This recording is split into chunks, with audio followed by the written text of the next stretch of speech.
Hey everybody, happy Tuesday and welcome to another edition of TechStrong TV.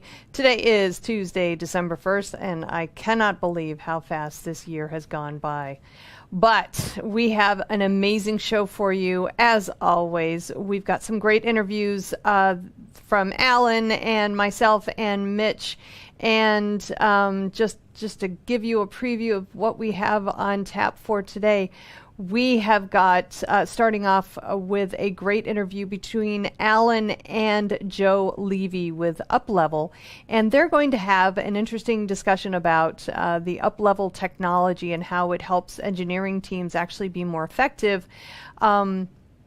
Great stuff from there. UpLevel actually did a survey of that shows how engineers are working remotely during COVID, as everybody is these days, but the survey shows really the impact that working remotely has had on engineering teams and how they're faring during the pandemic. He meaning Alan, also has a great interview with Kai Vandeloo, who is the CTO of a company called User Testing. It's a great organization that actually helps organizations in development do their user testing, help them kind of in real time understand what their users are thinking regarding the overall user experience. So interesting stuff about the technology, interesting conversation that they have about user experience in general. So definitely stay tuned for that one. After that, we have a CISO Talk. The next installment features Matt Newfield of Unisys, Mike Murray of Scope Security, and Miranda Ritchie of IBM, as well as Mitch Ashley of ASG. And they are talking, they're continuing their discussion about health care and cybersecurity. Definitely a topic of interest during the pandemic, and considering the number of malware attacks on healthcare organizations during this time. So definitely one conversation you don't want to miss. We also have in today's program another installment of the Cybersecurity Hero Adventures with Gary Berman. He talks with Sandy Bird, who is a co-founder and CTO of Sunray Security, and they talk about all things DevOps, DevSecOps, and cybersecurity. I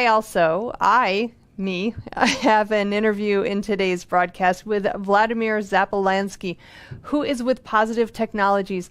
They participate in an annual event called The Standoff, which is a virtual cyber battle event that's hosted by Positive Technologies, and there are many, many other organizations that take part in it.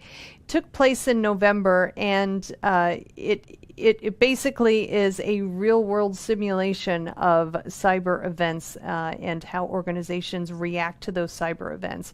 Really, really fascinating, and it's a great way for organizations to help improve their security posture. So Vladimir and I have an interesting discussion about what this year's event entailed and what some of the results were and how organizations are actually able to use the information gleaned from the standoff to help improve their cybersecurity postures. Good stuff there. I also talk with, actually I don't talk with anybody else. I have a webinar preview today as well as the news headlines. And then after my conversation with Vladimir Zapolansky, we have Mitch Ashley coming in with his regular installment of the Analyst Corner. And then he is doing an interview with Michael McGrath, who's Director of Global Regulations and Standards at OneSpan. He and Mitch are going to be talking about a report that Michael and his organization recently released on relevant U.S. regulations, and they talk about a relevant regulatory activity in the technology, payments, and privacy space. Really, really fascinating stuff, so definitely worth tuning into. We have lots and lots of stuff. Also, Mike Vizard has a great interview with Daniel Lizio-Katzen, who is with a company called Weaveworks. They talk about what's driving the rise of GitOps in organizations and where the market is headed, and lots of other stuff in between there. So definitely, again, another one worth checking out. Mike also has an interview with Amir Sharif, who is VP of Product and Marketing at a company called Opsani. They have a platform that employs artificial intelligence to optimize cloud costs. They have a really, really fascinating conversation about how DevOps teams and providers of software as a service companies and applications have been impacted by the COVID-19 pandemic. We all know that the SaaS applications in general have increased in base end usage since the beginning of the pandemic. And so Amir and Mike have a heated discussion about what impact that means to the market in general. Definitely, again, another one worth checking out. All right, so great lineup ahead. Please stay tuned, and we will get started with those conversations right after this. Hiring great DevOps and cyber talent is a huge challenge for technical teams. Cloud transformation is driving demand higher. You've tried doing it yourself. Job boards, LinkedIn, didn't work. Recruiters are an option, but who do you trust and not waste your time and money? RecruitOps is the new way to source engineering talent. From MediaOps, the people behind DevOps.com, Security Boulevard, Container Journal, and more. We sit right in the middle of the hottest positions in Dev, Sec, and Ops, and the brightest minds in the field. If you're looking for a great position or the talent to fill it, we can help you. Trust us, risk-free. Hey guys, welcome back to TechStrong TV. First up on today's lineup, we have a discussion between Alan and Joe Levy of UpLevel, and they're going to be talking about how UpLevel helps engineering teams become more efficient. So stay tuned and check it out. This is Digital Anarchist. Hey everyone, thanks for joining us here on another segment for TechStrong TV. Our guest this segment is Joe Levy. Joe's the CEO at UpLevel, coming to us from Seattle today. Hey Joe, welcome. Thanks for having me, Alan. Appreciate your time. No, we appreciate your time. So Joe, I don't think we've featured UpLevel on TechStrong TV. I don't even know if we've featured UpLevel. We probably have on some of our sites over the years, but for those people who aren't familiar, or for those people who think they're familiar, give us the UpLevel story. Maybe we can hear a little bit about your background as well. Yeah, sure. Why don't I kind of do those both together? So I was a software engineer many moons ago. Had some pretty good fun building some code, and got out of that world, or maybe they kicked me out, and I've had various roles in sort of product and marketing and some other functions over my career. And one thing that I've always noticed, especially in sort of members of various executive teams at big and small companies, is there's just been this wealth of tools that have developed to help kind of the business side functions essentially run their jobs and predict the future. You go ask a VP of sales if they're going to make next quarter's revenue, that person has 800 different tools they could sort of help them answer that question. And then you swivel chair over to the engineering leader and say, are we going to make next year's release or next quarter's release? And it is this incredibly hard question for them to answer. They base it on, sort of carnal, tenured knowledge, but not great predictive software. That seemed like just some fundamental miss. I paired up with a woman, our co-founder named Roz Cower. She's really an incredible visionary in the space.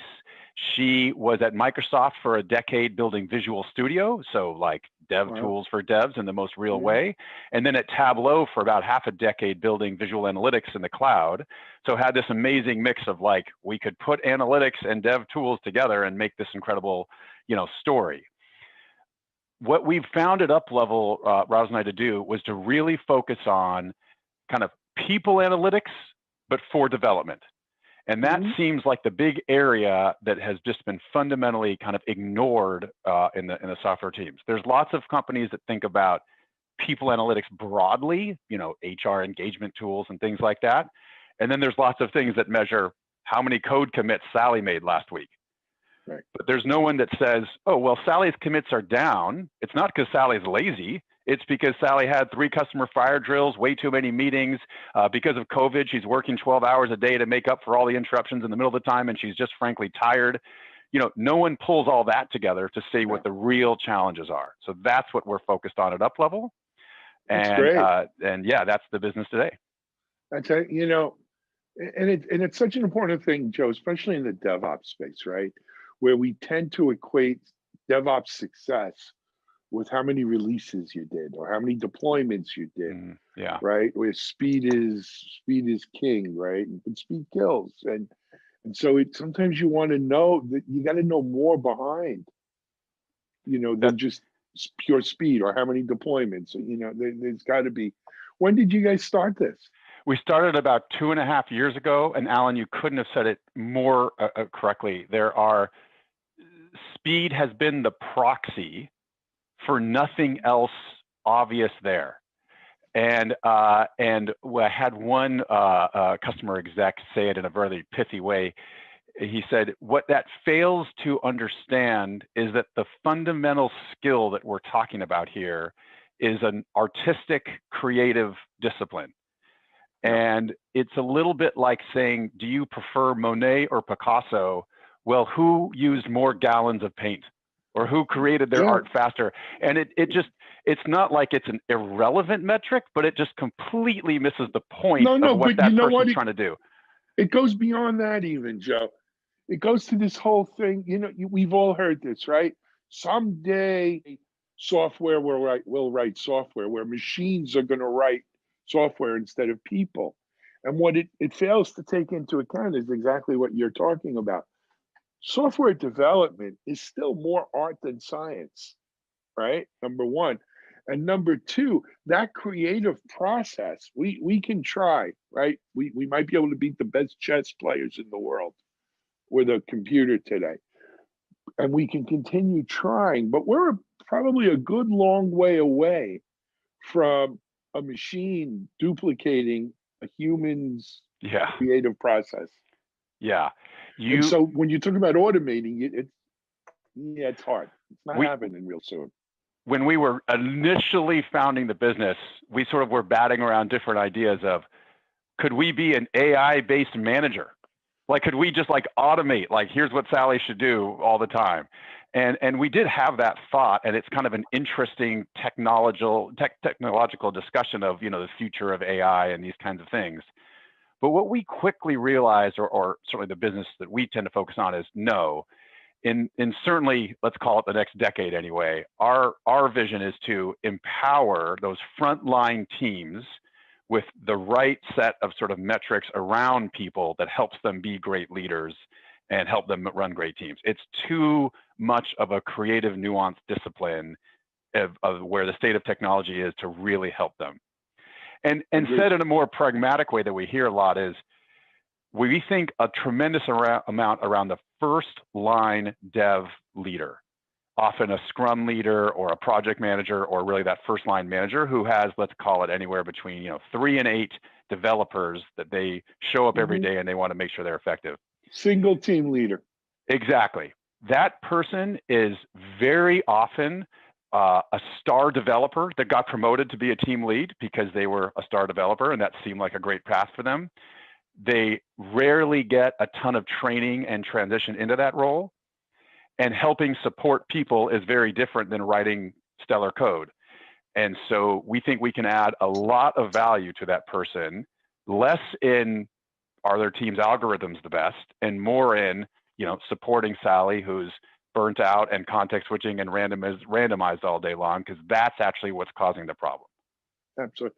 I think another problem at that level, Joe, is that star performers don't necessarily translate to star managers. Yeah.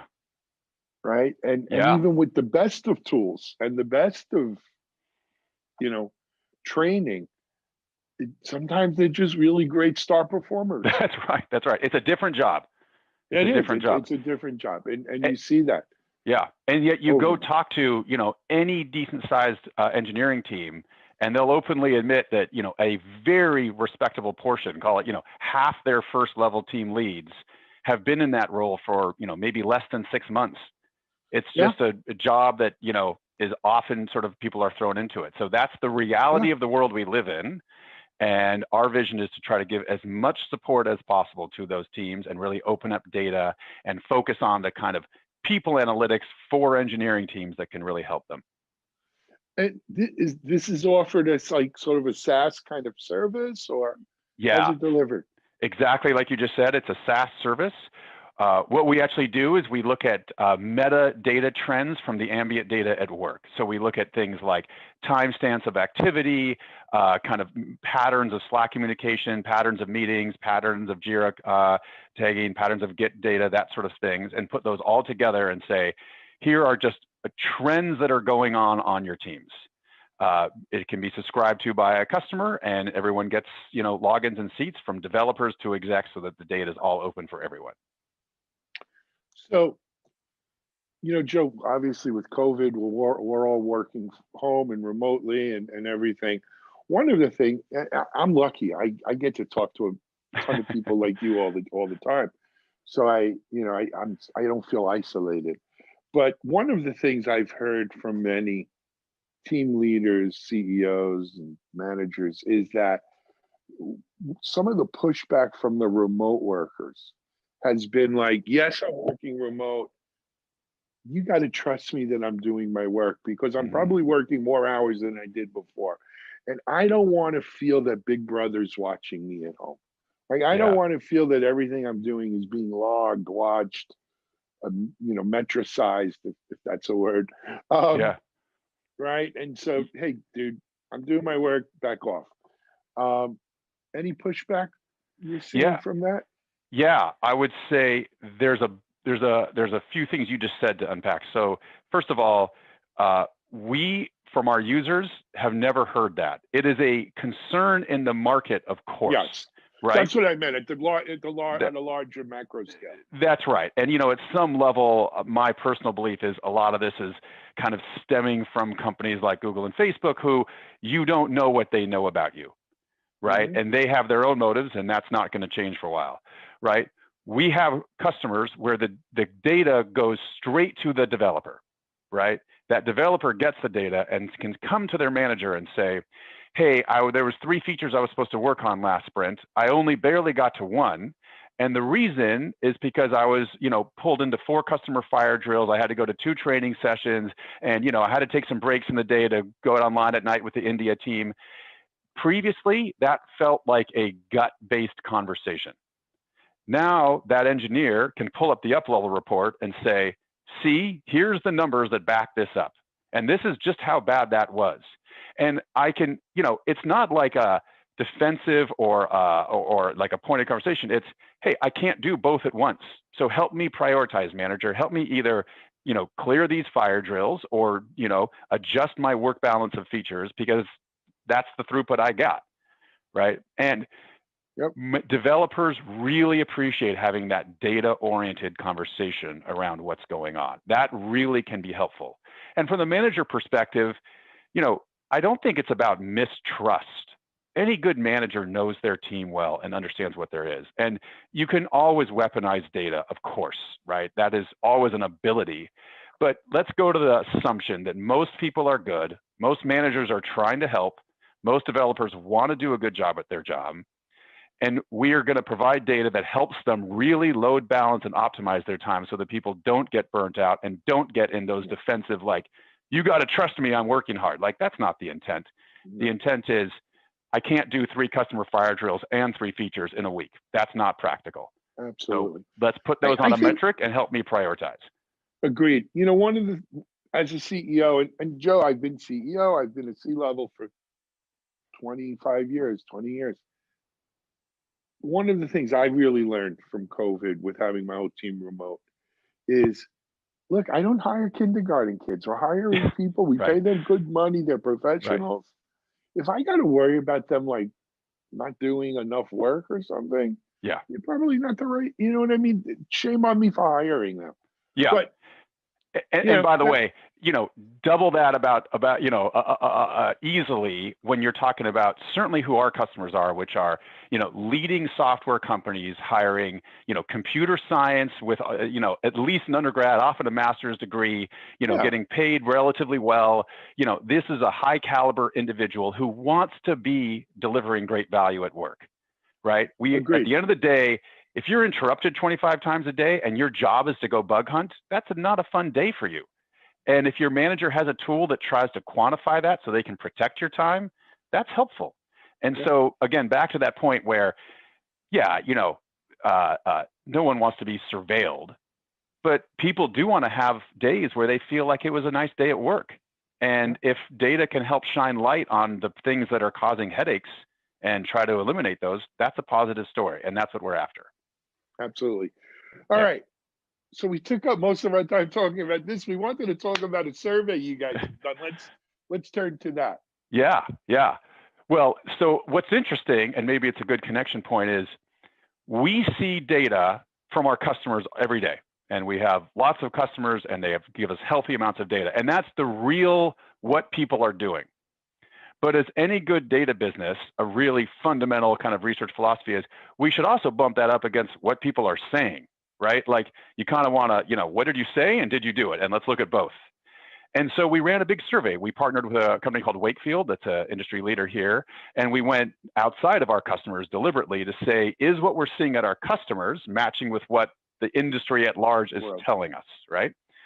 And so that was a really helpful exercise for both calibration and kind of validation of the market situation.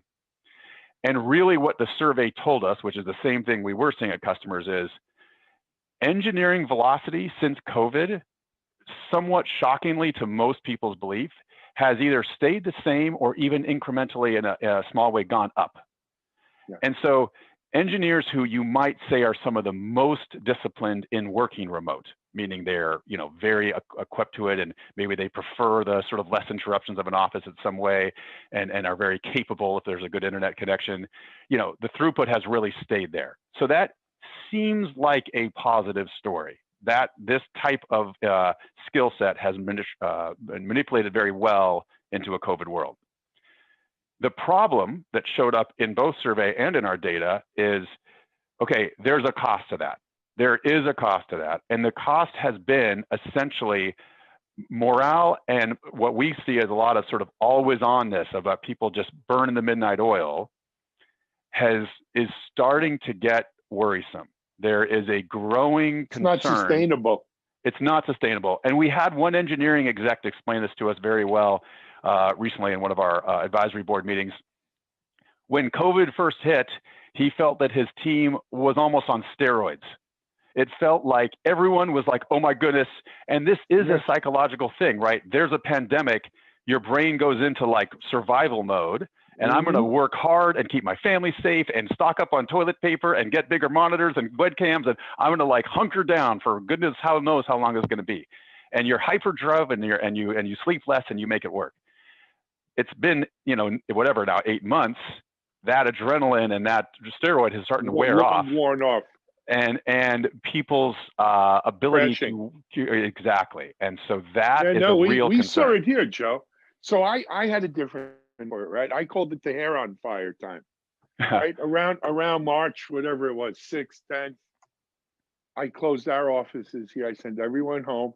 And I told everyone, I said, frankly, I don't know if we're going to be open, if we're going to have a business in June, because I don't know what the world's going to be like. Right. But God damn it, we're going to work hard and we're going to try and make this happen. And you know what? My whole team, it was like we ran around like our hair was on fire. People were working, just like you said, from 7 in the morning, I was getting Slack messages. Yeah. Till 9, 10, 11, 12 at night. Yeah. And that we sustained that from March, April, May to June. By June, I felt I was running on empty. And I'm sure my team felt it. And I, we did a team meeting and I said, look, hair on fire days are over. We're going to new normal. And we're going to start new normal I'm shutting down for 4 or 5 days around a Yeah. long weekend. Took 2 days before, 2 days after, or a day after. We're just shutting down. I don't want to see a goddamn email from anyone. Right? I just Right. want just everyone chill, Yeah. go tend to your families, do what you want. Come back ready to work, but not like we were before. Yeah. And we've been in that new normal mode. But you know, we see it, Joe and I talk to all these other companies, right? The typical worker says, well, I used to commute an hour each way. I'm saving that. So I got 2 more hours to do the work, Yeah. but I got to teach my kid, or I got to run out and do this, or, shopping, or make dinner, or some stuff I got to do around the house. So I'm not going to work from like 12 to 2 because I got some things to do. But don't worry, I'm going to work after dinner from 7 to 9, what everyone says to me. Yeah. What they don't realize is when they add it up, they're working 60, 70, 75-hour weeks. Yeah. That's okay once in a while, but not. You want to talk about work-life balance, right? There's no Yeah. balance there. Well, and we see the actual math when you just said add it up. That's exactly what our system does systematically. And the themes of that bumped up perfectly against the survey to sort of validate that. Really? That concern is exactly what we see out there. And it is, you need to be, going back to the thesis of our business, a thoughtful kind of people-focused engineering leader to say, hey, I appreciate you closing these 3 JIRA tickets and committing this code.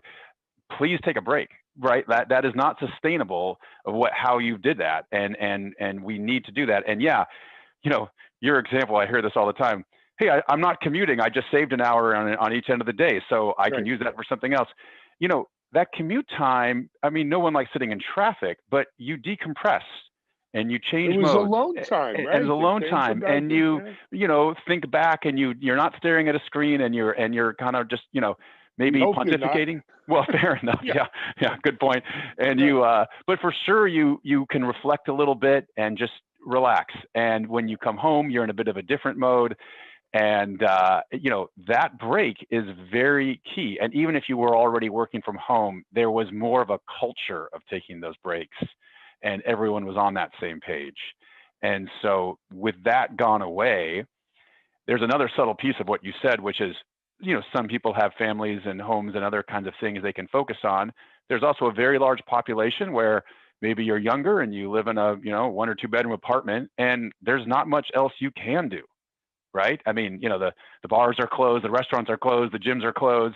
You don't have a family. So, I guess that computer screen is across the room. I'll just keep working. And that's not healthy. That's not sustainable. And so, again, we really see that. And again, a number of data points in our survey kind of really focus on morale and kind of the sustainability of this higher velocity. And again, we see that also in our numbers of our actual customers. So that's the challenge that I think any good engineering leader should really be. They probably are aware, but I would contend they need to be even more aware than they think. That is a growing, real challenge in the market today. And I don't think a vaccine's around the corner, and so we need to at least support our teams well for the next year in this. Yeah, this is going to be. That's what I'm telling people. A year from now, whatever that new normal is going to be, it'll be, but we'll be able to start going to conferences, maybe traveling a little more freely. Yeah. Stuff like that. But until now, but we can't sustain the levels we're doing for a year. No, we can't. And so things have to change. Yeah. I mean, I will tell you, and I'm not blowing my own horn, but I'm really sensitive to it. And and it's not me, I've heard from other companies too. They'll have like cool down Fridays and take off Tuesdays, and people are recognizing that you gotta shut down and recharge. Right. Now we're doing the same thing you just said, Alan. We're shutting down all next week. Weeks where there was already 2 days off or maybe a long weekend. We're just calling it. We're doing a similar thing, because that's a good time. It's a good time for a bunch of reasons. The subtle piece there is, previously you could take vacation. Now you can't. Right. But when you did, there was always a bit of what are you missing? You're always going to come back to some massive Slack unread and email backlog. But if everyone takes vacation at the same time, it's actually a lot better. Like the whole thing shut. We found that out when we shut. It's great. We had And outside traffic to mail, but that's okay. We all had autoresponders on. exactly. I mean, there's a real point here of like, is it actually much better for the companies to all take vacation at once? You know, should we all just, instead of saying you take your own vacation, should we just Right. collectively So decide? to do it like Europe does and just shut down for a month. It's not without merit. No, absolutely. So here's the other kind of flip to that, though, Joe, or a problem is you tell people to take off in this COVID times, right? Okay, so they're going to make sure you don't see them on email or Slack. Yeah. But what do you want them to do? Yeah. That's the hardest issue. That's the other thing. You know, we've tried to come up, you know, virtual happy. How many of these virtual happy hours have you done in the last 8 tons. months? Right? Yeah. I'm done with them. You know, like, and there's a real problem. Like, I think a lot of these people are working because they got nothing to do. You know, it's like Richard Gere and Officer and a Gentleman. They got nowhere else to go. It's true. You know, it's true. Yeah. You know, what do you want them to do? It's a real concern. I mean, when the economy, you know, when the things you did are all shut down, and even if they weren't, you're nervous about doing anything. You know, the lure of your, you know, computer with some coding challenges is very attractive. It's safe and you're getting paid for it, and it's kind of what you like to do at some basic level, so it feels good. Yeah. I guess again, you know, going back to, there's sort of two pieces of this conversation. There's good cultural tips for how to manage that, and that's hard. It is really hard. I mean, it is easy to say shut down. It's not actually easy to shut down. Mm-hmm. And so we've done a lot of things at our company for that, and we try to recommend things to our customers, but that is the harder one.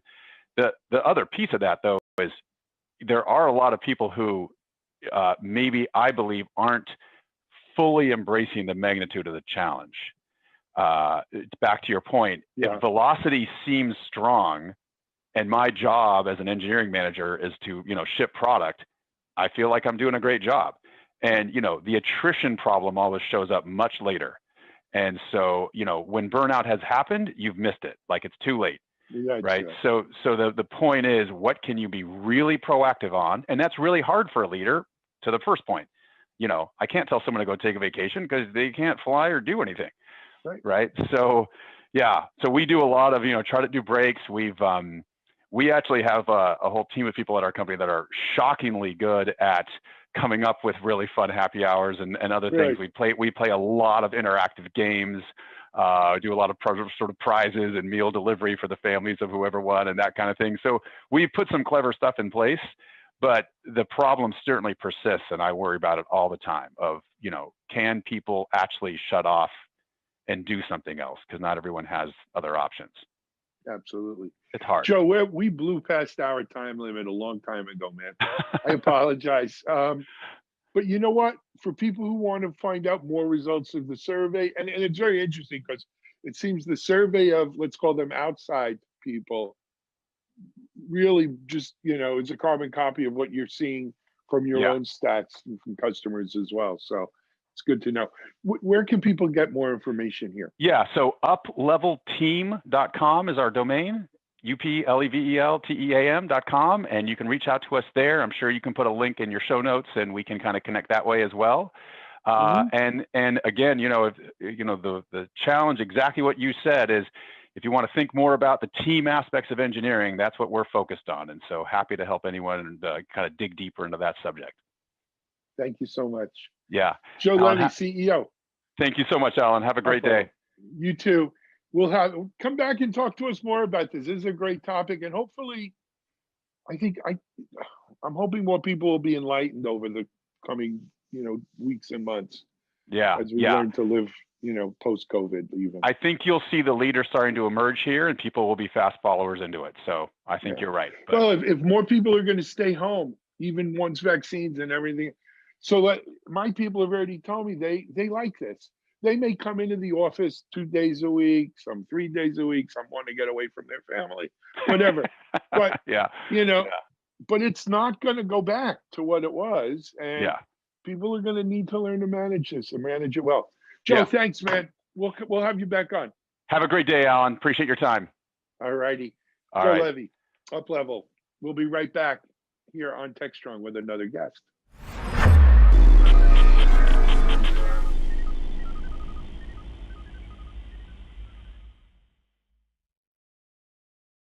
SecurityBoulevard.com is the leading resource for news, analysis, and education on challenges facing the cybersecurity industry.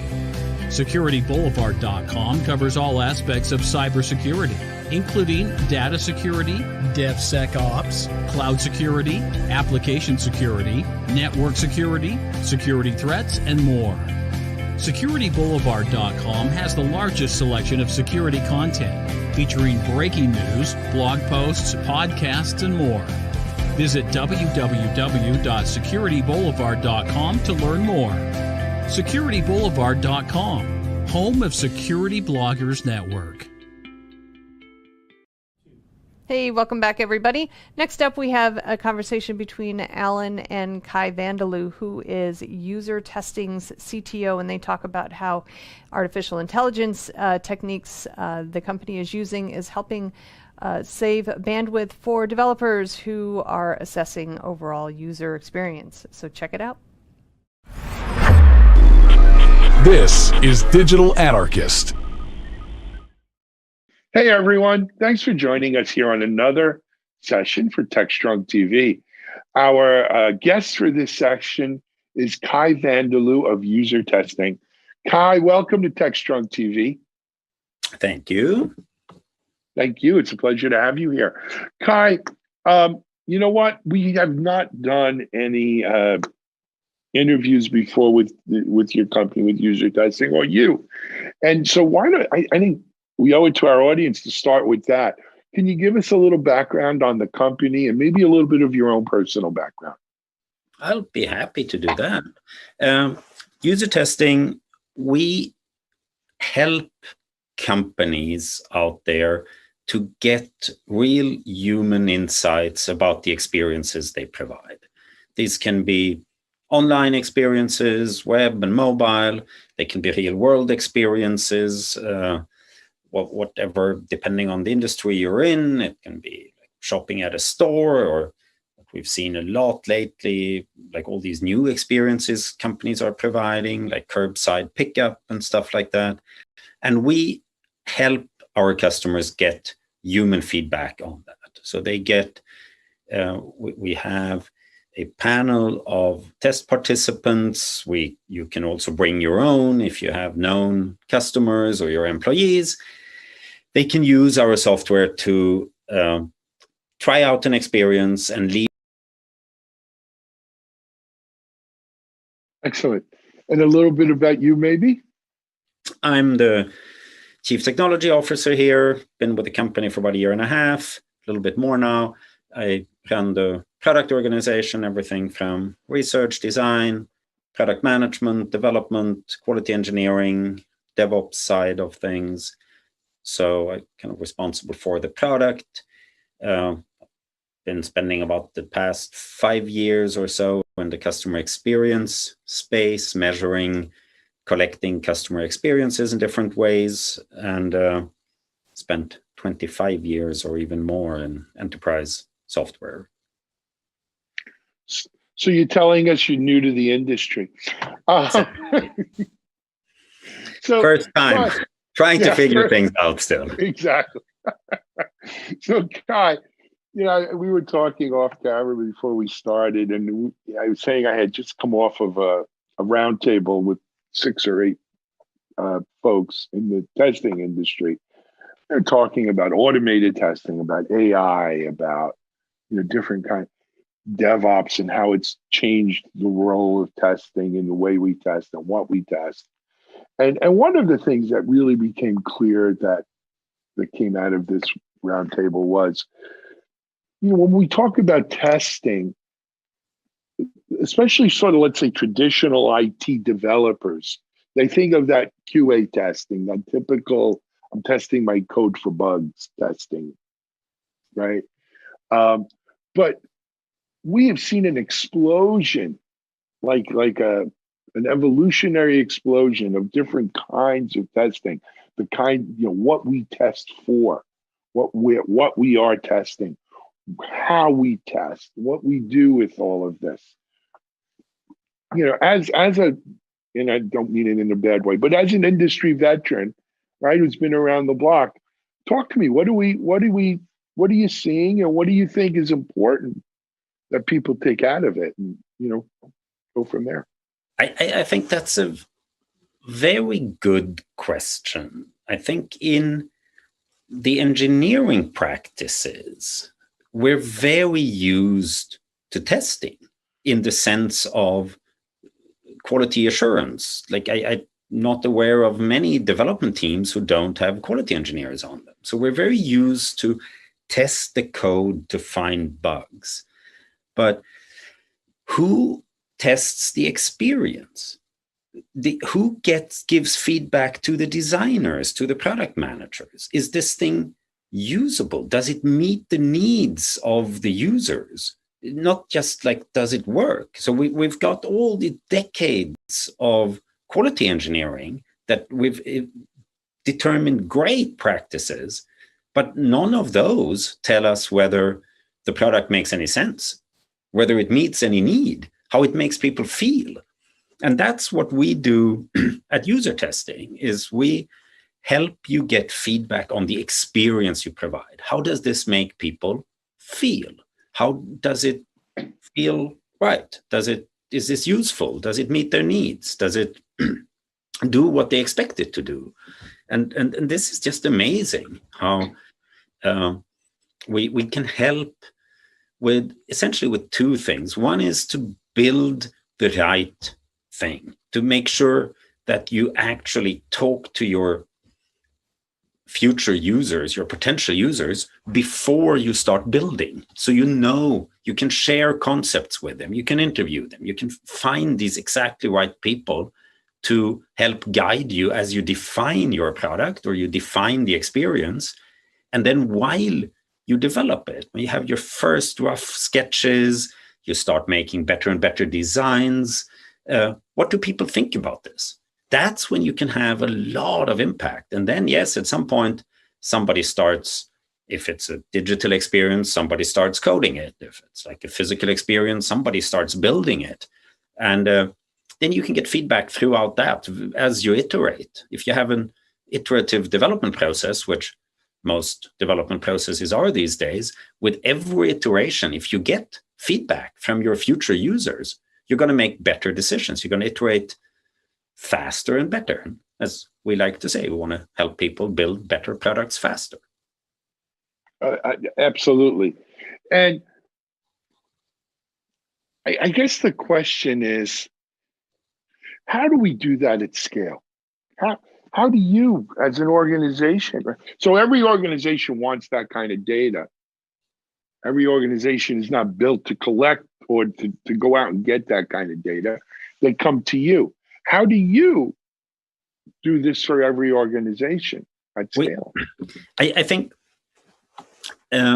very few organizations have a lack of data today. It's easy to get data. The question is what you do with it. And we collect, on behalf of our customers, hundreds of thousands of hours of video, tons of analytics. We collect enormous amounts of data. And the traditional way was for people to look at this data, to watch videos, listen to what people say, look at where they clicked, and doing all of this manually. And I think that is just not possible at scale. So we see it as a big part of the value we provide our customers is to use algorithms, use our software to sift through all this data, to pick out the most interesting parts, to automatically label them, to present them out back to the user so that they can get to what matters quickly. So that the people who are going to make decisions, if you're a product manager, you're a designer, you're a developer, you're in marketing, whatever, you're crafting an experience, how do we give you the information you need to make decisions quickly. And that's what we're doing. So we're looking at all the data we collect, whether it is a click stream from what somebody does on a screen, whether it's the audio where they talk about what they think and feel, whether it's the video feed that shows their face or that shows what's happening on their screen. We analyze all of this, we label it, we categorize it, we sort it, and then based on that, we can present results and what we call insights out to people. Fair enough. I just want to bring the subject up, and you take it where you want. Another thing that's come up with around all of this is AI. You want to call it, there's an ML aspect, an AI aspect. You can distinguish them. But how does that play into all of this? I think that's the key. I think that's the really interesting thing that's going on at the moment. As you so subtly noted earlier, I've been doing this for a while. So I've seen two big changes in enterprise software. One was the advent of client-server computing, kind of replacing the mainframe or opening up entirely new use cases and enabling much smaller organizations to get professional software, to get like world-class software to run their business. The next big revolution was the SaaS model, cloud, or whatever you want to call it, the whole idea of buying software as a service that somebody else provides. I don't need to have it in-house. Again, allowing business units to get access to powerful functionality without having IT competence. And I believe that AI and machine learning is at least at the same scale as transformative as these two other big technology shifts were, in that it allows us to make sense of much, much larger volumes of data and find information, find insights in amounts of data that no collection of humans in our lifetimes could make sense out of. It's not just a quantitative shift. It's not that I can do what I used to do yesterday faster because AI helps me. It allows me to do things I could never have done before. It allows us to collect vast amounts of data. And we do. Every organization collects enormous amounts of data. The question is, what's in this data?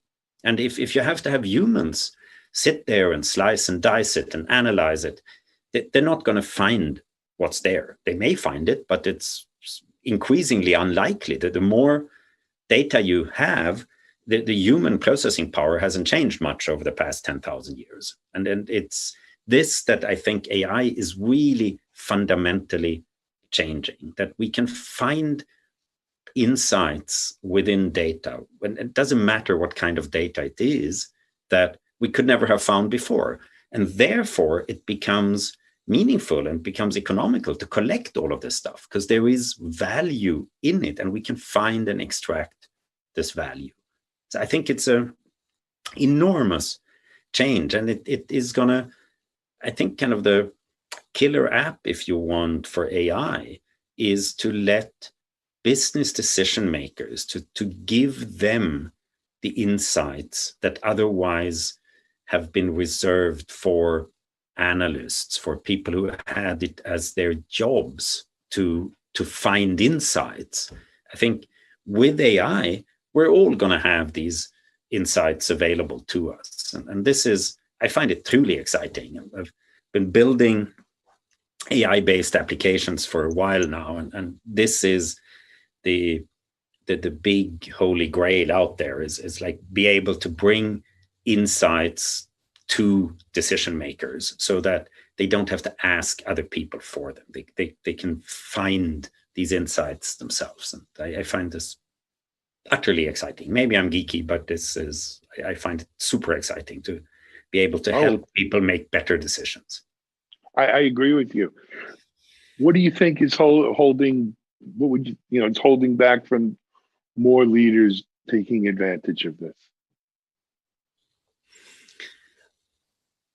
I think it's a little bit our lack of imagination. If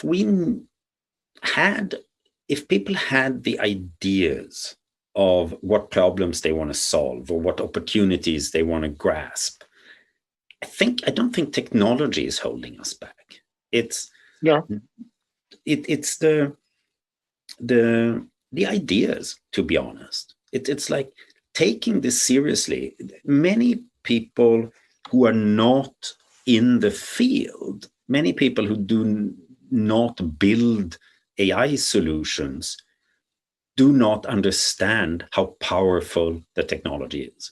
There are very few lawyers and doctors and CEOs out there who understand what we can do.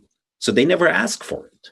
They don't think about automating decisions. Very few humans wake up in the morning and say, hey, I'm going to automate away what I did yesterday. And that is, we can do it. And you see in field after field after field where this is happening. And it's possible. I think we can do so much if we just have the right ideas and just, as I said, wake up in the morning and say, hey, I'm going to automate away what I did yesterday. Absolutely.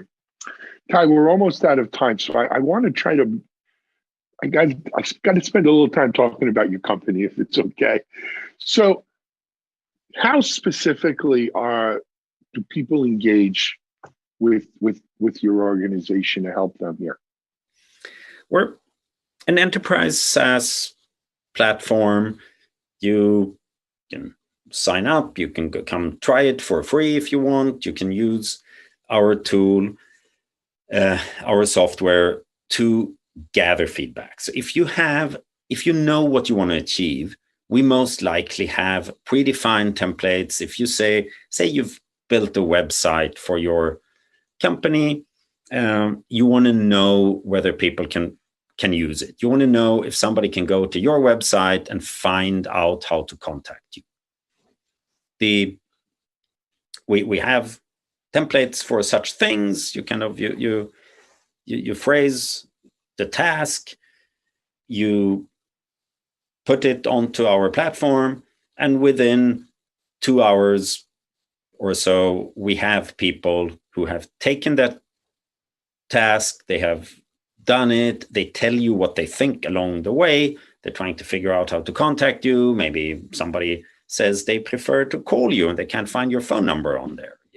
Somebody else cannot figure out how to find the contact information at all, whatever it is. So they tell you what they think about the experience. And this can be digital experiences like a website or a mobile app. It can also be real world things. Like these days, every restaurant is trying to figure out how to not have paper-based menus. So they have some QR code and you have to scan with your phone. Why not test that whole experience? Just let 5 people come to your restaurant, record their experience. They show you how they scan the barcode, whether it actually works on their phone or not. They show you how the menu opens. They tell you what they think about this, whether they can read it, whether it's like tiny little PDF that opens and they need to zoom in and they give up and go to the restaurant next door before they order. Well, whatever it is, they help you create better experiences. And that's what we do. We give you this real human feedback onto experiences you provide. Fair enough. We didn't mention, what is the website? Our website, usertesting.com. Usertesting.com. Should be able to remember that. Well, but if you don't tell people, they don't know, right? They don't know. Good. Exactly. So usertesting.com and all the templates, everything's up there for people to get started. All there, go browse it, go learn about what our customers, how they use it, how they get value out of it. As I said earlier, I've done this for decades, and the very cool thing about this particular company is our customers are so creative about how they use the capabilities we build. This is fun. Like, we define and design our product for certain use cases we have in mind. And then a few months later, I'm out talking to customers and they tell me how they use it in entirely different ways. That's truly exciting. That is exciting. I love that. That is really fun. Yeah, it does keep it fun. Kai, we are out of time. I want to thank you for coming up and joining us on TechStrong TV, sharing a little bit with the audience. Keep us posted on what you're doing there. Go check, to our audience, please go check out what they're doing. It does sound like fun, but more than fun, it sounds really useful. We will hopefully come back and visit us again. Thank you. I'll be happy to. All righty. Kai Vanderloo, user testing here on TechStrong TV. This is Alan Schimmel. We'll be right back with our next guest.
All right, welcome back, everybody. Next up, we have the next installment of CISO Talk with Alan and Matt Newfield, Mike Murray, and Miranda Ritchie, in addition to Mitch Ashley. And they're going to be furthering their discussion on healthcare and cybersecurity.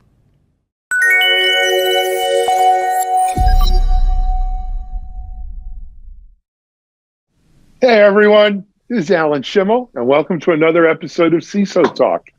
Let me introduce you to our panel today. First of all, I want to introduce my co-host, Matt Newfield. Matthew is the CISO at Unisys. Matt, welcome. It's always a pleasure to be here, Alan. Always a pleasure to have you here, Matt. Joining Matt and I is the third stooge of the three stooges here with us. My co-host, Mitchell Ashley, CEO, co-founder at Accelerated Strategies Shemp, Group. I guess. Okay. That makes you Shemp or curly. Well, Curly. not really. I think I'm more curly, but whatever. Mitchell, welcome. And then our two panel guests for today. One is a returning guest here on CISO Talk, Miranda Ritchie of IBM. Miranda, welcome. Hi, Alan. Thanks for having me again. My pleasure. Miranda, for those in the audience who may not be familiar, you want to just go over kind of your role and so forth, background? Sure. So I met Matt during our time at IBM. So I'm still at IBM. I'm in the managed security services world, and I run our managed detection and response and threat hunt. Fantastic. And then last but not least is actually Mitchell and I, one of our friends, I was going to say old friends, but friends that we know a long time from the security world. Probably we're old years. Now too. Yeah. Mike Murray. Hey, Mike, welcome. You want to give everyone a little background? Absolutely. Thanks for having me, Alan. It's really great to be here, and with the two stooges I've known for a long time, and the third stooge who I just met. Great. So a bit about me. I'm not a CISO anymore. I used to be a CISO. Last job that I had was as the CISO of a company called Lookout, which if you know mobile security, you know Lookout. But about a year and a half ago, started a company called Scope Security that is focused on healthcare cybersecurity and specifically managed detection and response in healthcare. And so great to be here, and talking with you all about that same topic. Absolutely. And of course, before that, Mike, I mean, you've been in, we didn't call it cyber, you've been in InfoSec 25 years. Yeah, I've been here a long time. So I literally am old. So yeah. you can call me that. It's when you get old, you don't want to call people old. You don't mind calling young people old, they laugh. You call old people old, they get upset. But anyway, so guys, for our last 2 episodes, we've really kind of been focusing in on the healthcare vertical and the challenges around cybersecurity in the healthcare vertical. We've looked at the recent ransomware. Though ransomware has been a problem now for some time, but certainly recently it's become acute. We've looked at healthcare in general. In this 3rd episode, we wanted to kind of put the cherry on top of our deep dive into healthcare and the challenges and unique challenges from a security perspective that it poses, what we're seeing, what we think may be coming down the pike. Matt, I was going to ask you to kick off our conversation today, if it's okay. Absolutely, Alan. So first, thank you all for coming today, and thank you for joining us if you're watching this episode. We have, just being timely, we've really watched a growth in the attack on our healthcare systems. And in the age of COVID, it's very interesting, if not disturbing, for many of us in cybersecurity, because at the beginning of the year, you heard so many of these adversary groups talk about the fact that they were going to spare healthcare. They were going to spare research because they have brothers and sisters, mothers and fathers and friends as well that could be negatively impacted. And a lot of that seemed to go by the wayside. So that sparing of these organizations has really ended. And we've seen a massive growth in attacks on healthcare organizations that really came to almost a head at the end of October. Mike, I know you had done some articles even just a few weeks ago on this. And really, one of the questions that I wanted to explore today is, it's not so much why are they attacking, we all know, right? I mean, the almighty dollar is a heavy driver. But to flip it around, and what can we in industry, whether you're in cyber or you're in IT or you're in facilities, what can we be talking about to help these organizations, to help healthcare, to help research, either from a government perspective, and we can be US centric, or from manufacturing, operating system perspective, where we can go. And Mike, I'd love to start with you. You were, right before we jumped into this, you were bringing up your passion behind a few of these topics, and wanted to get your thoughts on this to kick it off. Yeah, and actually, I'm going to go a slightly different direction than what we were talking about just before, because I think there's some context that people need to understand when they think about a healthcare organization that most of us take for granted. When we think about hospitals, we don't really think a lot about the challenges they have technologically, and I think that there's something that we've been talking with our customers about a lot lately, and it's that healthcare is not one environment, it's 3. And until you understand that there are 3 environments all playing blended together, it's really hard to even conceive of why healthcare organizations have such a hard time. The first environment is the one we all know about. It's the IT environment, right? Healthcare has laptops and desktops and switches and routers and all the same stuff that you would expect to find at any financial services firm, or you name the company. Then the second environment they have looks like the OT environments that you hear folks in our industry like Clarity and Dragos talk about. And that's their clinical technology or biomedical environment, right? And Matt, you just kind of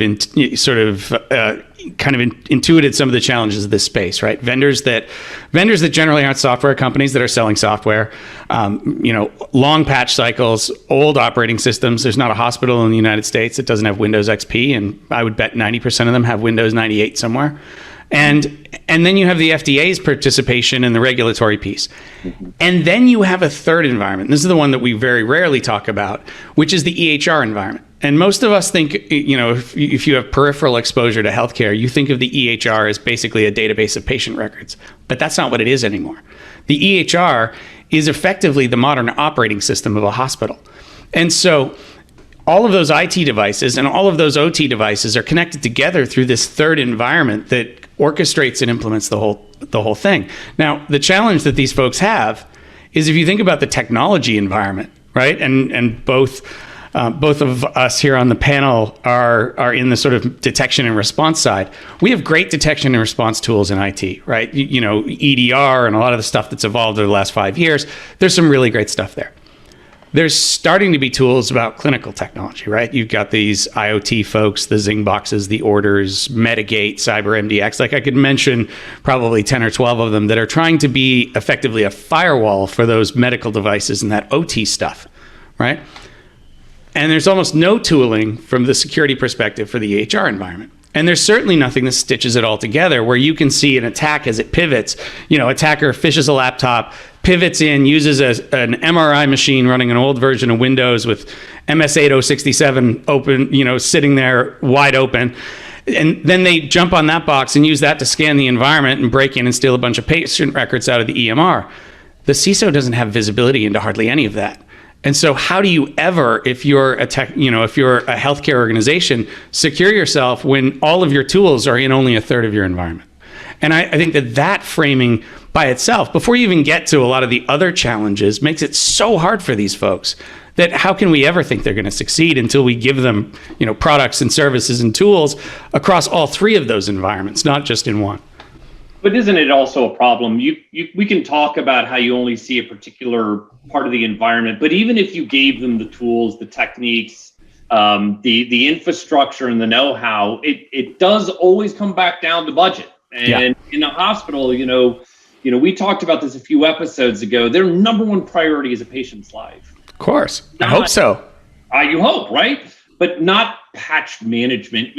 It's changing that conversation, because I would imagine that as a CISO, an IT security or an IT person, if you're sitting in one of these groups and they're talking about, I need a new, you know, health monitoring system or a new drug distribution system, and you go, well, I need that money to do better patch management on our laptops. You know, it's like, yeah, which one's going to win? So Miranda, what are you starting to see? So we talk about this in October, this influx of attacks. As you all are doing your research and really watching that, you know, what Mike put at the MDR, EDR space, you're watching that threat. What are you seeing out in the market right now? Yeah, and I think Mike, you hit on a really interesting point. I hadn't really thought about it that way in terms of segregation. And I think to some extent, you know, even what's going on, like for example, at the end of October with the US government putting out all kinds of warnings to, you know, some 400 different healthcare facilities, everybody's focused on that IT environment. The guidance that came out from DHS and from the FBI was fairly vague in terms of just, you know, patching, to your point, Matt. But in the meantime, that doesn't stop the threat actors, right? So we're seeing not just ransomware, but we're also seeing kind of this extortion as a service, right? So we're going to take your patient data and we might not necessarily be doing anything with it other than selling it or holding it hostage. And really the ransoms for that kind of thing are going way up. We're seeing, you know, an increase from $1,200 or so per attack to, you know, one in 2020 that was over 40 million. Yeah. And it's interesting, it not to get into a religious conversation here on whether you should pay, but there's also been some interesting guidance on, you know, does paying help? If I've got your data and I promise to delete your data, delete those medical records, does paying actually do anything? And Mitch, you and I were talking about this in one of the previous episodes. It might be a bit of a switch here, but would fun to talk about, you know, should a hospital even pay? Does that preclude you from notification? Does it preclude you from doing things that you need to do?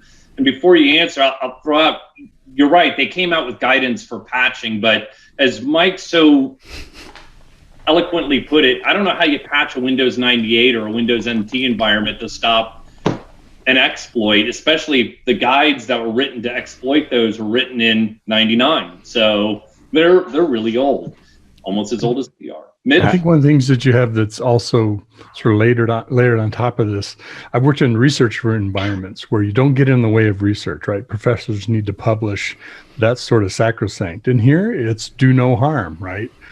So are you doing harm by getting in the way and turning something off or taking it off the network until it's patched or whatever, and potentially impacting someone's life or losing a life because of it, because you're trying to protect a device versus There's also the integrity of the data. I think, Mike, in your point about those systems in the electronic medical records, someone can just as maliciously change that information or do something with it to manipulate it. Now you're talking about impacting lives again there. So you have this whole other ethical human element. Yes, people might lose money. That's one thing.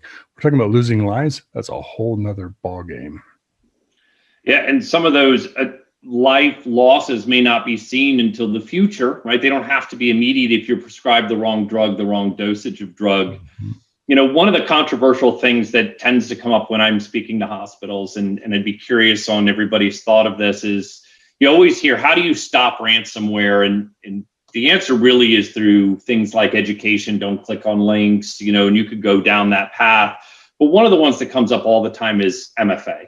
Right? Multi-factor authentication. Give everybody a token, give everybody some sort of an MFA with your mobile device or whatever.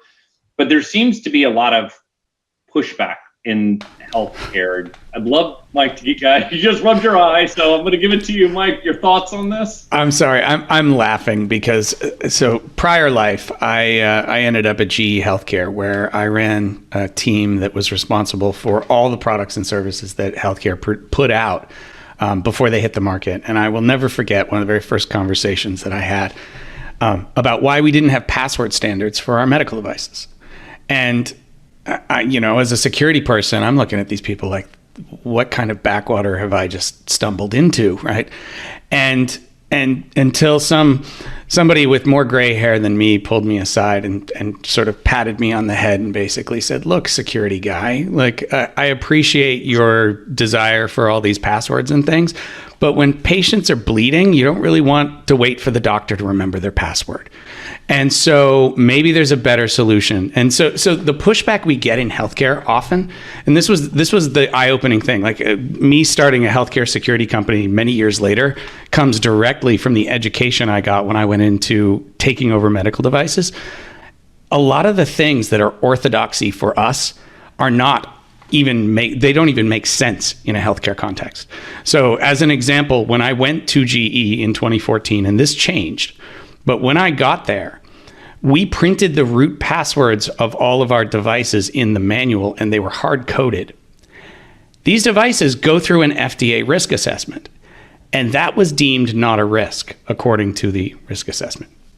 And I'm just going to wait for Matt's head just exploded, right? And the reason for that is that what risk is in the context of a medical device, and according to the FDA, what risk is the risk that a trained user using the equipment in a trained way will fail to get the medical outcomes with some probability. Thus, printing the root password in the manual, when the manual should only be read by a trained user using the machine in the trained and appropriate context, can't possibly be a risk. And when you realize that their version of risk and our version of risk are so diametrically different, you start to understand why we have such a hard time having this conversation. Miranda, any thoughts on that? Wow, I mean, that's eye-opening for sure. And in my world too, I'm sure as in yours as well, we see all kinds of maturity levels, right? And some clients, even if they're in healthcare, they may have a pretty robust staff and security team and understand that. Some of them may not even know, right? They may have no clue that's a risk or a problem in the cyberspace. Yeah, just a statistic to back you up there, Miranda. The HHS study that came out a couple of years ago that found that 85% of healthcare organizations in the United States don't have even one security person on staff. Right. I believe it because we see that too, right? We see it where it's one person and they're wearing multiple hats, and this is just a fraction of their time, right? There's that piece of it, Mike. But I think when we talk about healthcare, we still have to remember that the doctors, the physicians, are the king of all they see, right? I forgot what movie was it, but it was Alex Baldwin, right? And he says, "I am God," right? Or as close as when you're in that surgery room, I am God, and as close as you'll ever get to it. I'm reminded. I think it was Mitchell and I we were selling NAC, and we tried to go to some mid-sized, health network forgot what, it might have been in Missouri or somewhere. Mitchell and I were on the road, and the CIO of the healthcare organization said, look, doctors can use whatever they want. We're not going to tell them what to patch or what passwords they should have, because we're lucky to have them here. Because without them, we don't have a hospital. And that, that's, so you want to talk about different standards of risk or how you look at stuff. If you have an omnipotent deity, security doesn't apply to them. Especially the choice, right? I mean, they can leave your hospital. If you've got a star brain surgeon, any surgeon, and you make it difficult for them and they go, you know what, I'm going to go over to that other hospital. All the money for the surgeries they do go with them to that other hospital, including their. I mean, but it's not I remember back early on in the security world days where you would talk to a security person and you'd be like, well, why aren't you monitoring or closing off that CEO's email stream? There's a lot of problem there. And they were like, well, yeah, we know the CEO likes to watch porn, and then it's a potential, problem into the organization. But do you want to tell him? And it's that same issue that I call it the human factors of cybersecurity. That real politics, real lives. Not all people are created equal, and that's certainly true in the healthcare space. So combine that with a kind of warped sense of what risk is, and as Mike says, we have these 3-layer cake of technology that needs to be secured, each one kind of semi-dependent on the one below it or above it. Is it a wonder? Is it a wonder that it is the mess that it is? Well, no.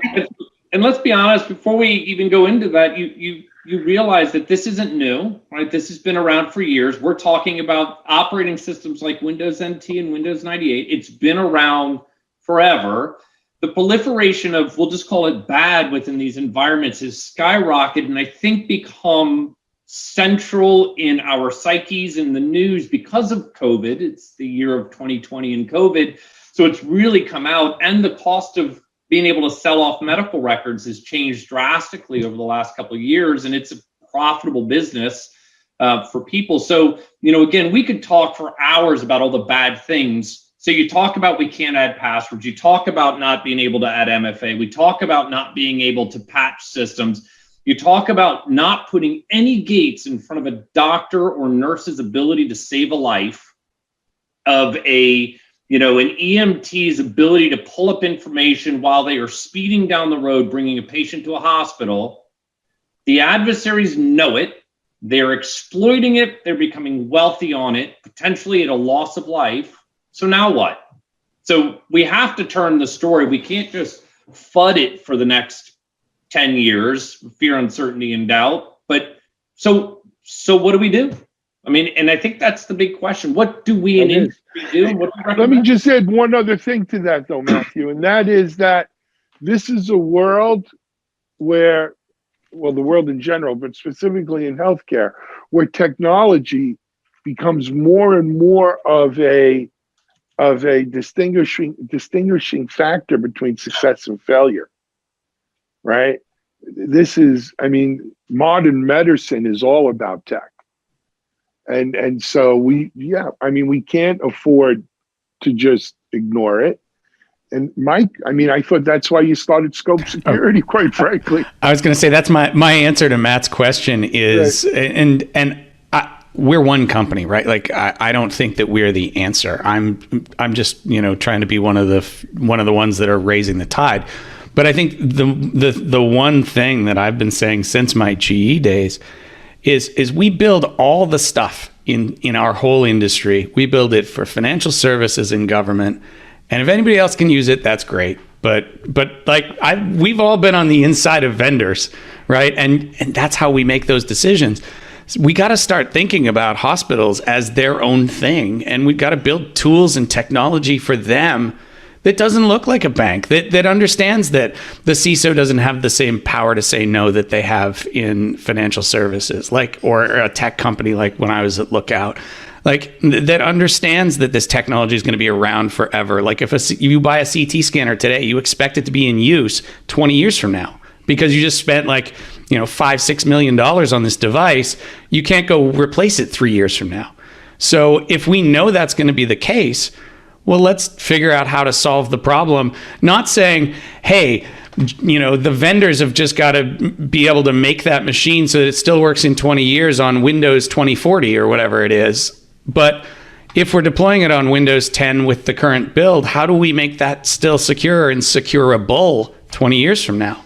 Like, these are conversations we need to have, and we need to stop making the financial services firms our main driver for our industry and realize that if we're going to build things for healthcare, we got to go build things for healthcare. Right. If I can put a shout out in for that, Mike, there's an organization that I'm familiar with, did a little bit of work with, called for the Center for Medical Interoperability. And they're based in Nashville. Actually, one of the CTO is ex-Cable Labs guy that I used to work with. In the cable, what I didn't know about the healthcare industry, in addition to observing these things we're talking about, is the vendors are very vertically integrated. If you're a Philips hospital, you tend to have all Philips, scanners, CTs, whatevers. And it's because their products are so tightly integrated, they don't have standards for interoperability across multiple vendors. You can't say, I want to switch out that with another one. Well, no, you've got an entire ecosystem built around that vendor. And the Center for Medical Interoperability is trying to work with the consumers, the hospital organizations that are kind of banded together to aggregate their buying power to work with the vendor community to get them to open up a little bit more, along with the medical records, which is a whole nother sort of lock-in part of the industry. So I think that's something that we don't necessarily appreciate, not being in healthcare. And again, I have just a little bit of exposure here. I'm certainly not a healthcare expert, but that also brings that challenge. It's not just getting that Windows machine is not a computer; it's an MRI machine. Well, and actually, I'm going to advocate a little bit for the detection and response folks over here. Right. There's been some really great work in the FDA around security standards for devices that come out, and around the requirements for vulnerability patching, but especially from an interoperability perspective for detection and response. There are no FDA regulations that drive what you log. And so I often play around with the scenario of like, okay, who in the world knows what it looks like when an APT actor pops a given MRI machine? And the true answer is nobody.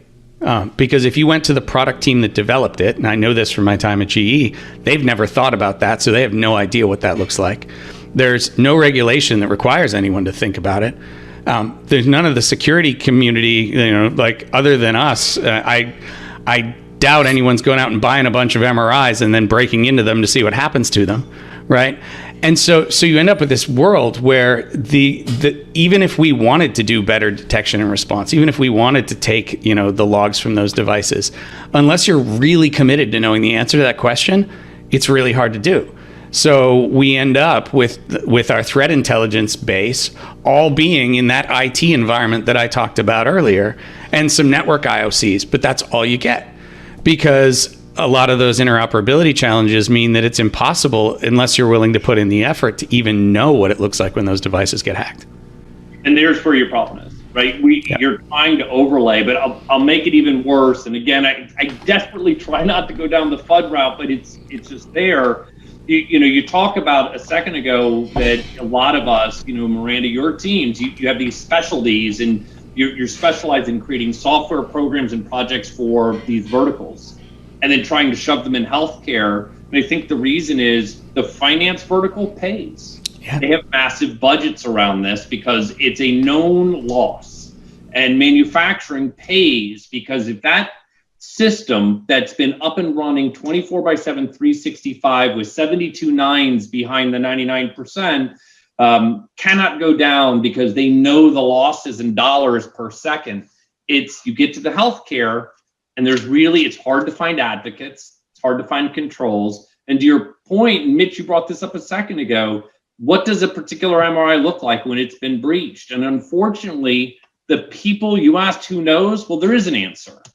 unfortunately, it's the adversaries that know, because they're the ones playing it, because they know that it's greenfield, then nobody's paying attention. And Miranda, I don't want to call out you or your organization, but do you have specialty? Do you see specialty of looking for, certain hospital equipment in industry? I'm not talking about your organization or your team, but do you see people who threat hunt specifically in healthcare and understand that basis? I would imagine it's pretty small if you do. Right. No, we're not looking by industry. And I think, Mike, you brought up a great point. Nobody's really an expert in, what does it look like when an APT pops an MRI machine specifically. But I think that's where the importance of like tactics, techniques, and procedures comes into play, right? Because if you look at the pyramid of pain, those TTPs are really hard to change, and it doesn't really matter what the end device is that they're targeting, right? Credential dumping is credential dumping, no matter where it occurs. So I think the focus should be less on, what's the IOC or what's the ransomware flavor of the week. That's always going to change. And instead look at the TTPs that are getting it there in the first place. So we talked a bit about some of the things that we can do in industry, but, let's go back to that MFA that you, Mike, you started laughing about. But, what are things, do you have recommendations that hospitals, agencies that support hospitals, the FDA, those kinds of organizations, us in cyber, could start talking about, start pushing, when Alan, you're out talking to people, we can start pushing it and recommending that you get that same level of security, or at least get close to the same level of security without interfering with their ability to save a life. I mean, I have opinions on all of those across all of those parts of the industry, but maybe we'll just start with the hospitals themselves. And the reason that I always start out by framing all three environments is what you find when you talk to most folks is that they understand part of the strategy, but they haven't thought through the strategy on the clinical side or on the EMR side.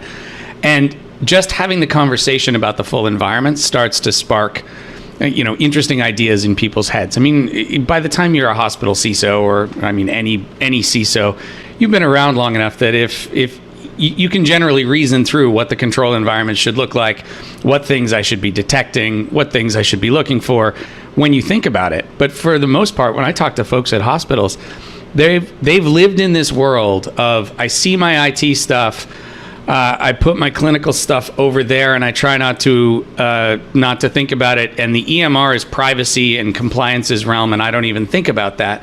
And until we're thinking about the environment as a whole, how can we possibly talk about securing the environment as a whole? Right? Like you gotta, the old saw, right, is visibility, risk visibility before risk management. We haven't even solved risk visibility in most of these places. So how can we ever think that they're going to do good risk management?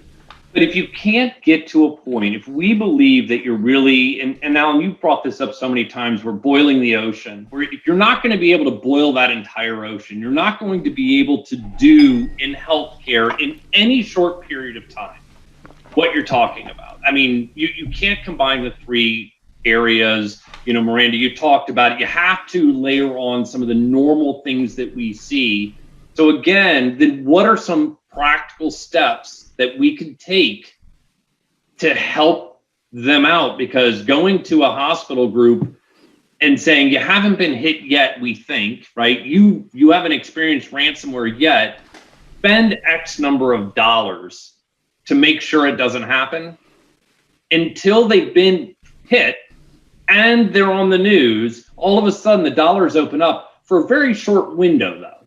And if they don't have a CISO, a cyber expert, a partner, a vendor in to help them, generally, by the time they are ready to go, that window is closed and not spending the money anyway, which is why there are so few organizations, Mike, like you out there focused on this, because you have to operate in very small windows. Actually, I'm not sure that I agree on it. You're totally right. The last 5 years, if we rewind the clock to when I was at GE, I agree with you 100%. I don't see that today. I talk to hospital CEOs and board members all the time. This is a board member conversation in healthcare today. And so the budget is there today. The most interesting thing is most people have no idea how to spend it. I was talking to a hospital CISO. This was last year. This was pre-COVID, and he said to me, I just got budget approval to hire like 85 people. I said, congratulations, man. That's awesome. He said, my closest hospital to a real city is about 2 hours east of San Diego. I have no idea how to find those people. And you know, it's not just budgets that are the problem, right? I mean, even the conversation about the environments and the tools. Like, what are you going to go buy for your EMR environment that's going to help you right now? The answer isn't out there.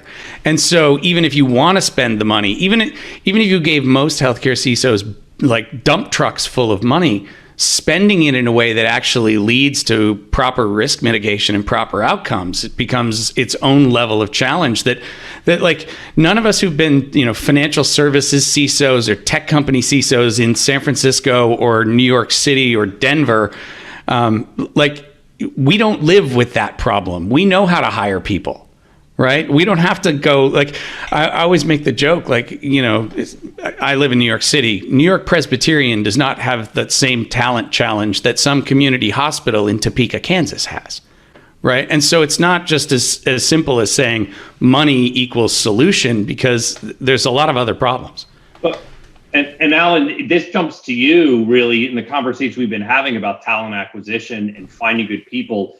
I agree with you. You actually answered the perfectly. It's a board conversation. Getting the board on board, that has to be priority number one. These are all major entities. If the board's not on board with this need, then you're sort of done for. Finding talent's also very difficult because who wants to go? Right? Most people in cybersecurity know that it's a upmarket.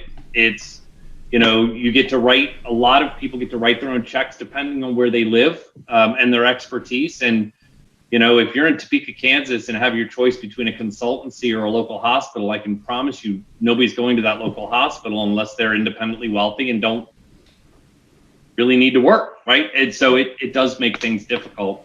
But you know what? That's one of the reasons behind, like, Miranda, the managed service, you know, market that you're part of with IBM, is that, yeah, I get it. We're not going to be able to staff out a SOC 2 hours east of San Diego or Topeka or where have you. But I can hire IBM if I have budget. I can hire IBM. No one ever gets fired for hiring IBM, right? to manage my intrusions, threats, a lot of my security. So why don't we see more of that? Well, I think we do. I'm not going to speak for Miranda and IBM, but every hospital that I talk to, all the way up to top 5 systems, are using someone to manage their 24/7 SOC. Absolutely. Right? It's why I call Scope a managed company. We are a managed detection and response company, but we're mostly a software company. If I was building the same thing to sell to financial services, we would have just called ourselves, XDR or SIM. But because we know we're selling to hospitals that have to have a managed service, we have to be a managed service. And Miranda, I'm guessing that you guys see a lot of managed service customers in healthcare too, because they have to have it. It's not like, Alan, to your point, they all have one. What's really interesting is about half of them that I talk to, they have the local MSSP. I don't see Scope's main competition as IBM. Right. And I think we exist pretty well together. The folks that we end up competing with are the folks that are, the regional in-market VAR reseller. We'll also sell you some laptops, and we do this, right? And those folks are the ones that we end up talking about a lot. Those are the folks that I think most healthcare organizations have. And I agree. They're boutiques, right? They're the local, I happen to know someone, I trust someone, I'm going to use them. They were the cheapest I could get. They must find people. But Alan, you answered what I think the second thing that we need to impart, it's to build relationships with vendors and partners and experts. Even if, Mike, I think you would agree with this, even if you don't have the budget, finding a Miranda because you all are out there. You put yourself on the market. I put myself out there through these kinds of efforts, through articles that we write, articles we're a part of. Even if you don't have budget today, building those relationships to get industry advice, Alan, I think that is absolutely something that needs to happen more. One of the things you hear Alan and Mitch and I talk about in every one of these segments is the fact that we're all on the same side. And Mike, you just said it. We're partners in this. You win some, we'll win some, Miranda will win some, and that's all neat. But ultimately, we're all here to do the same thing. It's to protect organizations, protect people, and make lives difficult for adversaries, not each other. And you do that through building partnerships. What else? Yeah, I just got to throw out there, I'm going to tilt it a little bit at a windmill here. I think this is an opportunity for the vendor community, the equipment manufacturers. Someone really wants to differentiate themselves in an area. This was just imagine yourself being one of those vertical integrators. And by the way, we have the best security, far and above everybody else, because we've done the following things, whether that's integrating with third parties, tying into managed services to specialize in monitoring our equipment, whatever it might be. But I wonder if we're going to get to a point where that's the only thing that's going to sort of break the ice jam, is somebody's going to step just a little bit farther forward than the rest of the community, and it drags the rest of the vendors with them. Again, I may be tilting into windmills here, but something's got to help move this along. So I'll tell you, there's a push to do the opposite to that in the vendor community. I know there is. But there's a reason for it. And I actually, when I was at GE, was a very passionate advocate for the opposite strategy, Mitch. And I'll tell you why. It's the same reason that when you get on an airplane, you don't want your aircraft engine manufacturers competing on safety, right? GE's engines crash less planes than Rolls-Royce, right? You similarly don't want, Philips CT scanners lets in more Russian hackers than GE's, right? It's not a place that you want to compete, because an eroding trust in the patient's belief in the safety of the entire experience erodes everyone's bottom line, right? The fewer patients that go to a hospital, the worse off everyone is. And the more that we snipe at each other about security, the more we erode trust in the whole market. That said, I agree with you in terms of that needs to happen. But the really interesting challenge is it's the lawyers that make this difficult. And so you think about things like standards of due care. Say I have 5 different MRIs on the market. One of them I develop at a far higher security standard than the others. And eventually we have a situation where we kill a patient in one of the old machines. The very first thing that the government is going to ask that company is, well, you developed this one here and you developed these 5, the other 4 here. Why didn't you raise these to here when you proved that it was possible? And so what the lawyers will tell you is you are better to develop them all down here than to develop one up here, because we will eventually have liability for not doing that on the other 4. Sounds like financial services in the early 2000s. It does, doesn't it? Doesn't it sound like, the era before compliance standards like PCI and things that forced everybody to hit it? And minus the whole death thing. Minus the whole death thing, right? Like you want it here, and you want it in the place where there's the death thing far more than you cared about it for credit cards. But unfortunately, there's a lot of really interesting perverse incentives once you get inside the loop of like FDA, medical device manufacturers, and healthcare delivery organizations. It's a lot trickier than you think, and it's actually. It's painful on the inside, and I think the bureaucracy of it makes it really challenging to get everybody there. Certainly, maybe it can't be Mitch. It can't be a sales point of buy us because we're more secure than them, but still, as an industry, making your product safer. And it's interesting. We haven't seen a lot of that in other industries either. You don't see one bank saying, "Come bank with me. We don't get breached as much as Bank B." Well, no. So I think actually Europe, we have. In Europe, you got to put it in terms of Europe. Banks do, sell on security, and you saw that.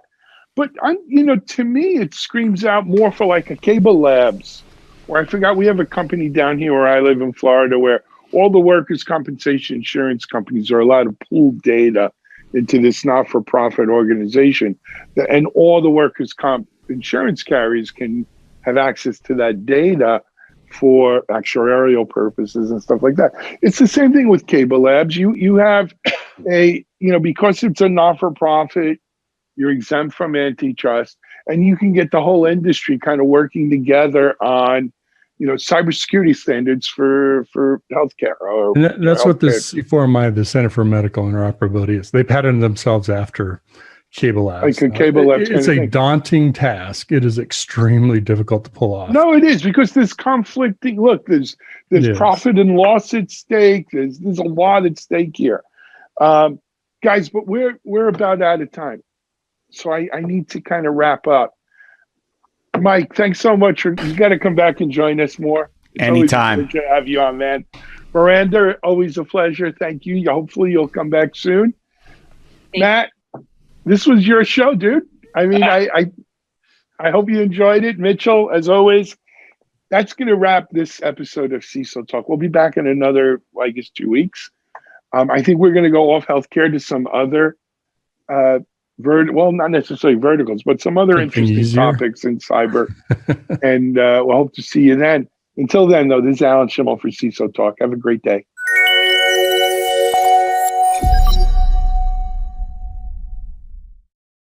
CISO Talk. To hear how real-world CISOs are dealing with today's real-world issues. From enabling secure remote workers to accelerating secure cloud adoption, defending against a pandemic of security attacks and beyond. CISO Talk covers the cyber topics you want to learn about. With your hosts, Unisys CISO Matt Newfield and MediaOps CEO Alan Schimmel, featuring a revolving panel of CISO cyber experts. This is where CISOs talk. Join us on digitalanarchist.com and techstrong.tv. Hey, welcome back. Next up on TechStrong TV, we have a conversation between Gary Berman and Sandy Bird, who is co-founder and CTO of Sunray Security, on the next installment of the Cyber Hero Adventures show. Later on today at 1 p.m. Eastern, we have a webinar with Sunray Security, and they are going to be on Security Boulevard, DevOps.com, and Container Journal. And as I said, that's on 1 p.m. Eastern. But if you miss it, the webinar will be available on demand as well. Hello, and welcome to the Cyber Hero Adventures, Defenders of the Digital Universe show. Today's show focuses on answering the question, what are the best practices regarding identity and data governance in the public cloud? We'll discuss how to get to and maintain least privilege. We'll talk about DevSecOps and much more, so stay tuned.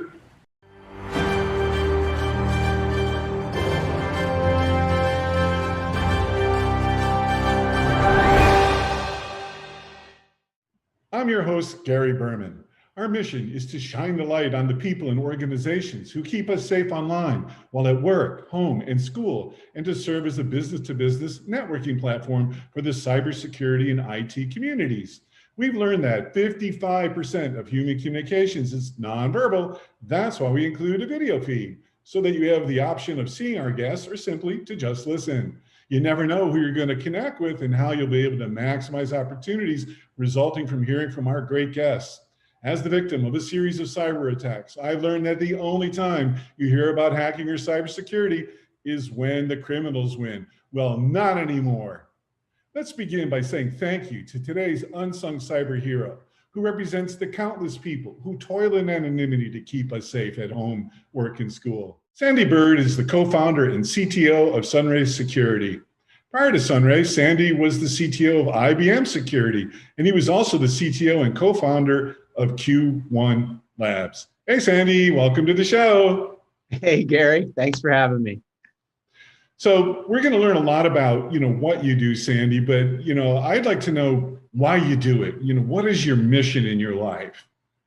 Look, Gary, it's been, a mission of mine for 20 years. I spent a lot of time in my career cleaning up security breaches. So, I started in a university where, hacked machines in the chemistry department got hacked and I had to clean them up, which kind of put me on this whole, how do we analyze data to understand where the breaches are happening? And I first, Q1 Labs is a whole company around security analytics. And so we spent a lot of time trying to find breaches. When that company was acquired in 2011 by IBM, what was really interesting was I ended up in a scenario where no longer was I on the, just defending against the bad guys trying to get in. It exposed me to all of the security parts that were, how do you let the good guys in to do the right jobs? And so I spent my time understanding, how did identity governance work? How did data governance work? And I also had all the IBM security research guys. So I understand, how does quantum encryption work? Or there's quantum safe encryption. So it was a great spot, and we learned a lot of things. But as time progressed, I got really interested in this cloud world. And the cloud world was so unique and new, and the way that we developed software was new. And we all of a sudden were starting to distribute things like identity governance and data governance and things to the small DevOps team building a single application. And so we started Sunray Security all about how to protect that data, right? That's what was so interesting to us. And we believed, of course, we were going to land into this world of cloud where everything was perfect. It was about, trying to defend against the perfect state. And we arrived there and discovered it was not quite so perfect. Instead of it looking like whatever, Tom Cruise trying to break into some super secret facility, the attackers were, breaching things with, simple misconfigurations and stuff that probably looked more like my kids' bank that they got at Toys R Us or something that they were trying to break into. And so we actually spent times trying to understand why that was. And it was all about identity. And it was the identities were configured in a way that was weak. The misconfigurations were happening because no longer was stuff protected with network rules anymore, and they were being exposed accidentally. And so that's my passion. That's how I got started in this space. And I love it. It's a great spot to be. Well, on behalf of the digital universe and victims of identity theft, thank you. You may know from my origin story, I was the CEO of a marketing company that was hacked by some insiders. And not only did they steal my identity, they cloned our company. So they were able to essentially steal our corporate identity. Where were you then? Apparently not protecting you at the time, Gary. I should have been. Well, it's not too late, and so maybe you can share with our audience some cool real life stories of identity theft, answering the questions, what happened, what were the consequences, and most importantly for our audience, what were some of the key takeaways, the lessons learned from your experience? There's so many, and actually Cybersecurity has this interesting breach watch page. You can go read about all kinds of these breaches, but you can categorize them into a bunch of different buckets. Sometimes it happens because of a misconfiguration and a whole bunch of identities get exposed, which some hacker then sells off on the dark web or something like that. Sometimes they're, a very targeted and complex attack, that happens and that side of it. And then sometimes they're an insider, right? The person that maybe you thought was the best employee that wasn't the best employee. And all of them are interesting. There's some interesting ones this year. Pfizer actually had a problem this year where there was a whole bunch of prescriptions and transcripts from people that got exposed in a public bucket, but it wasn't an AWS S3 bucket. It was actually a Google Cloud security bucket, which is kind of interesting. I always say, if Amazon was the leader in, creating these lovely cloud infrastructures, Microsoft and Google sometimes copied the worst parts of them. And, again, so you can have public buckets in Microsoft, you can have public buckets in Google Cloud, and Pfizer fell victim to one of those, which was kind of a scenario where they had to clean up from that. And it was, again, a misconfiguration type style in that case. We also, and I always love to tell this story, there was a case back in the UK a few years ago where an employee, probably not the best employee, had some pre-knowledge that they were probably going to be sacked. And because of that, they created some identities in the cloud that they could use after they were terminated. And they were terminated, of course. And immediately after being terminated, they logged back in using these alternative identities and started to delete the company's cloud accounts. Wow. Yeah. So we had a scenario there where that particular company ended up losing a whole bunch of contracts, probably $700 million or $700,000 in contracts or something like that, because of these kind of terminated AWS accounts, which, again, that was an insider. Clearly not a lot of governance in those cloud accounts if this person could create identities without anyone else having to know about that. And, you would think that's fairly rare, but in reality, we look at, accounts and security for cloud accounts every day. And with this kind of move and shift to developers and DevOps engineers having a lot of power to deploy workloads and change infrastructure and change data security settings, they have a lot of power. And depending on how the governance is set up with that, you may never know the things that they do in your cloud, especially when it comes to what we call the non-people identities, the workloads, the machines, those things, which also have to be treated just like people now. So. Of course, you mentioned Pfizer, as one of maybe countless examples that you have. And now, with the convergence because of COVID at work and home, at school, what's your best advice, regarding identity management, given this, how quickly everything has changed and how digital transformation and movement to the cloud is just accelerated? Seems like it's just kind of the Wild West, or is that not valid? It depends on the company's state, and we work with companies of all different states of moving to the cloud, right? So I think we actually had fairly good identity governance and data governance on-prem inside of data centers. We've been working at it for years. We've done a fairly good job of it. There's some pretty mature solutions in that space. We moved to cloud, and all of the cloud systems have these unique identity systems in them and unique ways of doing data security that has to be done differently than the old ways. And depending on the company and where they are in that journey of moving to cloud, they're at different states of that rather, new world way of doing it, or in a scenario where, it's a bit of a mess that they're cleaning up. And so how do they do it? The first thing is that they have to have rather an understanding or tools that help them understand how these identity systems work, because there's new risks involved in the configurations that are not part of the on-premise world they're used to. And every one of the cloud vendors has different things. AWS has this concept of assumed roles that can be chained together to gain additional permissions across many accounts. Azure has this concept of inheritance, where if you're granted permissions at one level, all of the things below that level you automatically get access to, which is a very interesting concept for an enterprise data center, where you mean like just because their access is that particular data center, they can get inside the VMs that are running there and the machines that are running there. It's like, well, yes, they can in this case. And it's, it's quite a surprise to most governance teams that that's how that works. So we have methods of actually taking all of those identities, rather they're machine identities or people identities, actually having a governance process to say, hey, they're supposed to be there. And then we monitor their actual activity and say, did you over provision them? Did you give somebody administrative privileges that never uses administrative privileges? Is there a Lambda or serverless function that has administrative privileges that never actually uses all of those privileges? And can you optimize that to a least privileged state? And what's really interesting in this new world of, DevOps engineers doing this, and they're in Agile, they're trying to release stuff every 2 weeks, and we're always iterating all the time. But we do have to be a little careful. We see way too many teams allow their CI/CD pipelines and things to be like full star permission. They can do anything that they want, but yet you have these developers that have controls of those pipelines, which basically means they can also do anything that they want. Right. We've seen lots of examples of that where, lots of, they always call them guardrails, were put on these cloud accounts, yet because of the way they were configured, one or two small changes, an attacker could just remove the guardrails that were there and all of a sudden do anything that they want. And we would never. And these are not malicious. I mean, this could be just, user error, permission errors, that kind of thing. Sometimes because it's easier, right? You're like, well, we don't know what permissions we're going to need to deploy next month, so we'll just give it star and then we can deploy any workload that we want. The problem, of course, becomes when that credential, rather it's, you talked about, identity theft, which probably involved phishing or something like that. In the case of like, take that Capital One breach, that identity was being used by a machine, right? So a virtual machine in the cloud.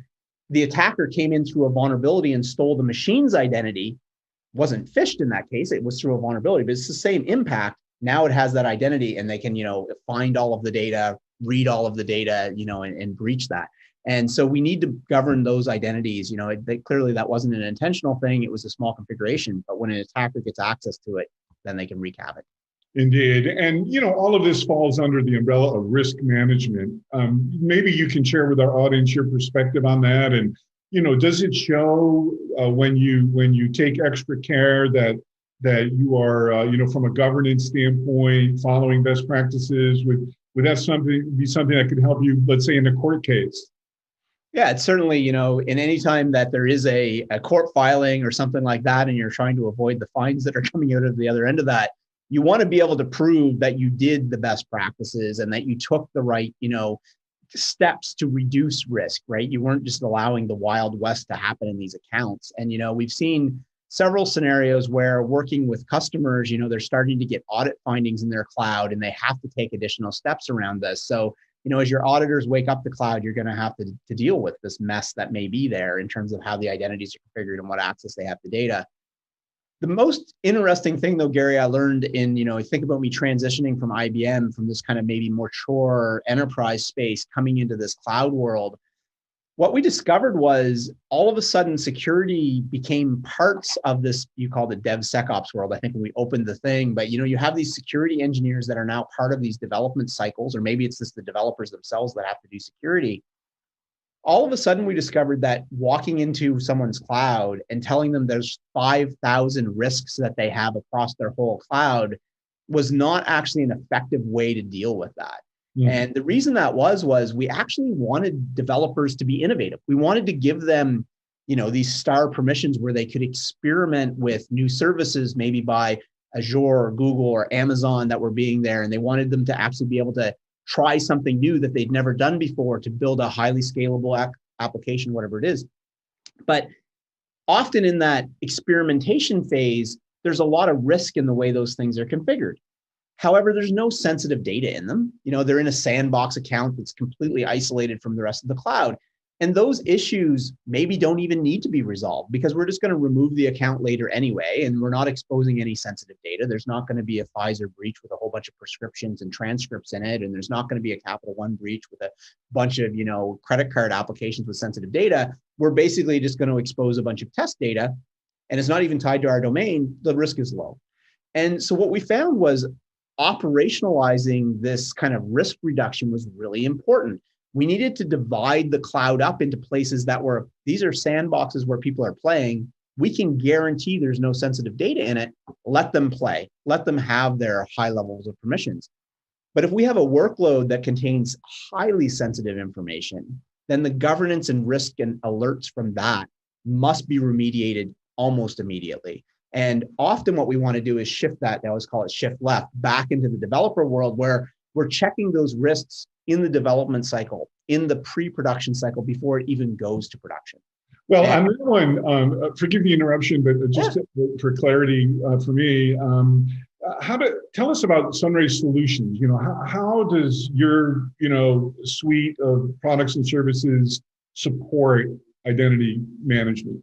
Yeah, that kind of last concept, that can you say that word? I don't know how to say it. Operationalization. However it works. To operationalize this across a very large enterprise with possibly hundreds of different applications that they're deploying in cloud, we actually divide all of those workloads up to make sure that we're looking at each individual workload separately so we can profile it based on its risk and by its stage of development. Maybe it has a development zone that has no sensitive data in it, but then it has a production zone that has sensitive data. And again, the risks between those two areas are very different. Then we actually model out all of this identity in all of these unique clouds so that we can tell that, did you know that a developer sitting in the development environment actually has access to the sensitive data in the production environment? And that's a risk because now you have a developer that has access to sensitive data versus no, you've put the right controls in place or we've optimized those for you. That's one of the things we do is help you optimize those roles to make sure that no one other than the approved identities have access to that sensitive data. And in modern CI/CD pipelines, it's quite possible to actually have no people be able to touch it. It's only these automated processes that actually touch the data, which is great when you get to that, until you look at these problems in Azure with inheritance and find out a whole bunch of people had access to it that you didn't intend, right? So we need to optimize those roles as well. So Sunray spends a lot of time optimizing those roles, making sure they're exactly what needs to be there for the given applications. But more importantly, taking that risk profile and saying, we're going to apply that to the sensitive data in production, but not to the sandbox account that the developer's playing in. And so, for your client base, are they mostly enterprise companies or do you include SMBs or a combination? The cloud transition is really interesting. So we have very, very large enterprises. We have a lot of large banking customers and insurance companies that are moving workloads to the cloud to get more innovation and scale in those probably very old companies in reality. And so in those scenarios, we have those kind of large enterprises. They have great on-prem governance that they're trying to now apply to the cloud. And we're helping them actually bring a lot of those controls into the cloud. But some of our customers are actually not that. They're more single application, think about a fintech company or a startup that has very sensitive data, but they only have one application, but that one application is very sensitive and they're building everything in a very modern way. And so some of our customers you wouldn't consider to be large. They're not SMB, but yet they're innovative new young companies that have highly sensitive data completely deployed in cloud using modern ways. And so we have the mix. We have kind of these legacy companies that are transitioning into the cloud in different ways. And then we have these kind of, younger, more innovative companies that are 100% cloud all the time. And it's fun to work with both and see the differences. Indeed. And so, of course, you focus on financial services. Are there other sectors that, your solution really is perfect for? Yeah, we see a lot of anyone that does high levels of analytics, right? So healthcare as an example, or certainly any of the the health research-based companies and drug companies, those as they move their workloads into cloud because they can scale their scientific algorithms and everything to such higher levels for analytics, the cloud is a huge benefit for them. But in order to do that, modeling and things that they do, they're moving highly sensitive data into data lakes in the cloud. And so it's very important for them to have this very strong governance of who has access to that data, who's accessing it, watching the data movement, all of those things. So those are sectors that you see a lot of kind of move to the cloud and this need for these types of solutions. If you want to talk about the laggards in the space, governments, things like that have a tendency to be further behind in this, right? You typically see the financial verticals, insurance verticals, any of the high analytic kind of verticals. And then any new companies, all new companies don't start with enterprise data centers anymore, right? We all start building on cloud first. And it's a great way to work with those young companies. And speaking of young companies, you mentioned a very important concept of DevOps, agile learning, constant feedback loop, iterate, improve, and things like that.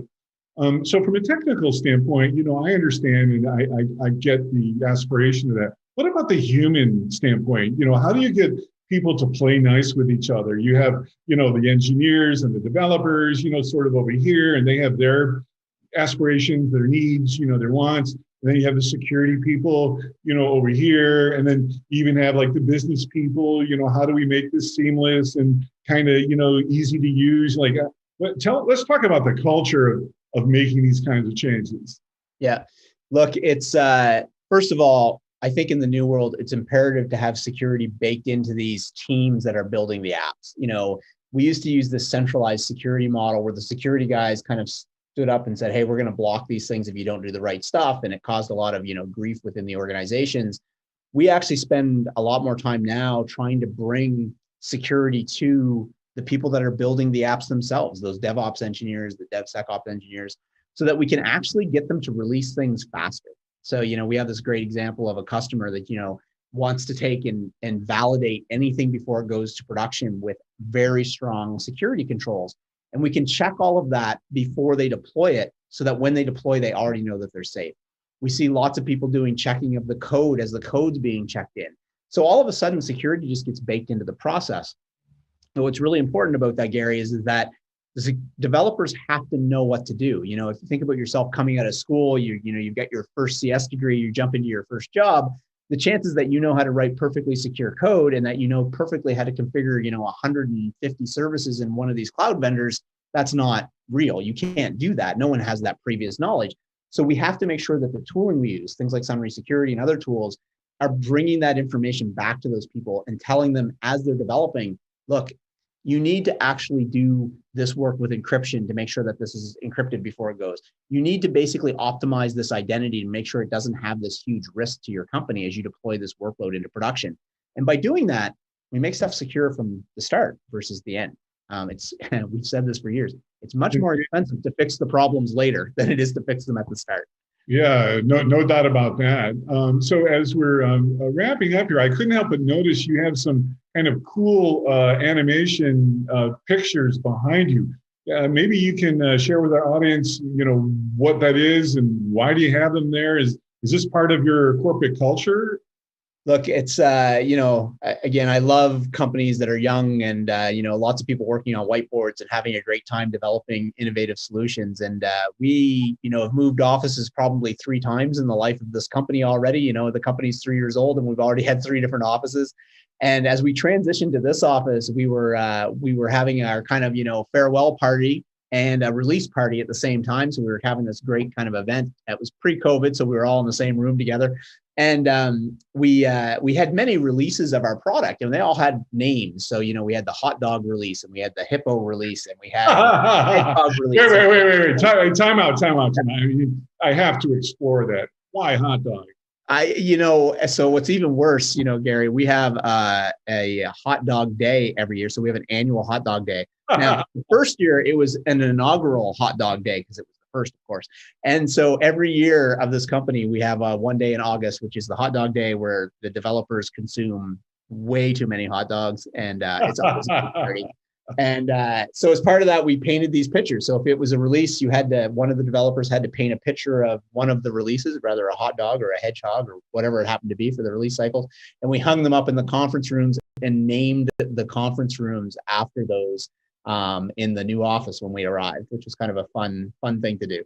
Well, that's just terrific, because you're creating a corporate culture, and kind of linking it to what you've shared already, even though this is all reliant on technology, people implement this technology. And so by creating a culture of fun and optimism and taking risks while still, being security conscious, it sounds like, kind of the right formula. And it seems like maybe you folks have been able to find that balance.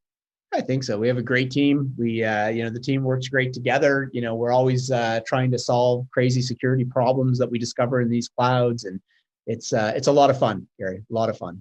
Well, speaking of fun, I also noticed on your shirt, you seem to have some kind of a superhero kind of logo. And, our audience knows that amongst other things, my team and I create the Cyberhero Adventures, Defenders of the Digital Universe, superheroes to distill complicated tech information into entertaining stories. What does your shirt say, and why did you wear it?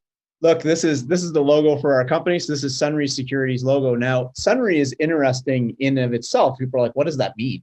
How did you come up with this thing that we can't even pronounce the spelling of? And as I said, when we started this world, we were entering this company believing that cloud was already in a very kind of solid state. And we believed that the next problem to solve was around data. Where is the data? Who has access to the data? How is the data moving? What is the data? And if we could lock that down, we could really get a customer in a perfect state where they could never lose their crown jewels, right? That was the purpose. Now, admittedly, when we got there, we saw a different story, which is why we spend so much time on identity these days. But data actually in Irish means, or in Irish pronunciation of it, is Sunry. So the company name is Sunry, which means data in Irish. And you would say, well, why wouldn't you just call the company, Data Security? Well, if you go try to register a domain name that has anything to do with data in it, it's long gone. So you have to get creative about how you're going to put data in your domain name. And my co-founder and CEO, Brendan, is Irish, actually. And I got a bit of Irish heritage somewhere along the path as well. So it was kind of a fun thing to do for the company, and we've really embraced it. And of course, the logo's got a cloud in there and a lot of a Celtic knot as well. So, you get a little bit of the heritage as part of the logo, which is fun. That's a super cool origin story. As we're wrapping up, is there anything else you'd like to share with our audience to amplify your message? Look, Gary, I think for anybody that's moving workloads to the cloud, or you've already moved workloads to the cloud, and you have needs around, how would we ever, get control of the identities that are there for both the people and the workloads, the non-people identities there. You have questions around data governance, or you just want to put some guardrails and some security controls around the basic configuration. Look us up. There's some great stuff on our website. As I said, our marketing teams have this great kind of breach report that they do with all the cloud breaches in it, which is always kind of interesting to go look at and see what some of the risks are in this area. So that's kind of the next step, Gary. And certainly we're willing to do demos and stuff for customers if they're interested. We can jump on a call and do something like that with you. And in case our audience doesn't know how to spell your company's name, what is your website domain? Yeah, so it is just sunraysecurity.com, and Sunray is spelled SONRAI, security.com. It's fairly easy to find. I'm sure, Gary, we can throw a link up there somewhere at the bottom of the screen when you edit it. So we'll make sure to include information and some other information to the cool report and things like that in our show notes. So, well, Sandy, thanks so much for this incredible show. I mean, I could listen and learn from you all day. And, thanks for being a real life unsung cyber hero. Thanks for having me, Gary. It's been great. And if you would like to be a guest on our show, just send an email to Gary@cyberheroescomics.com. Bye, everybody.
Hey everybody, happy Tuesday, December 1st, and welcome to TechStrong TV. I am Charlene O'Hanlon, and I'm here now with the Tuesday headlines. First up on DevOps.com is the third installment by Don McVitie on DevSecOps, or rather the tools that comprise DevSecOps. This installment focuses on dynamic scanning, complementing the first two articles on static analysis and source composition analysis. As with the others, Don goes into detail about dynamic scanning, its purpose, benefits, and why it's necessary in the DevSecOps toolchain. He also offers up a short list of what to look for in a dynamic scanning solution. Each of these articles is helpful as a primer on these security technologies, but together they provide a roadmap for organizations looking to adopt DevSecOps or fill in the gaps in their existing toolchain. And we have an article that takes a look at design systems and their role in creating better user experiences. Using design systems can help developers build what the designers created on paper. Oftentimes, though, the designs don't take into account different screen sizes and form factors, which can have an impact on the final product. Design systems provide a template for developers, essentially putting designers and developers on the same page. The end product is close to, if not the same as, what the developers envisioned, including a high-quality user experience. So this article introduces the concept of design systems and includes frameworks to consider depending on the coding language developers use. In news, this week is the AWS reInvent 2020 Summit, and that's always good for clogging my inbox.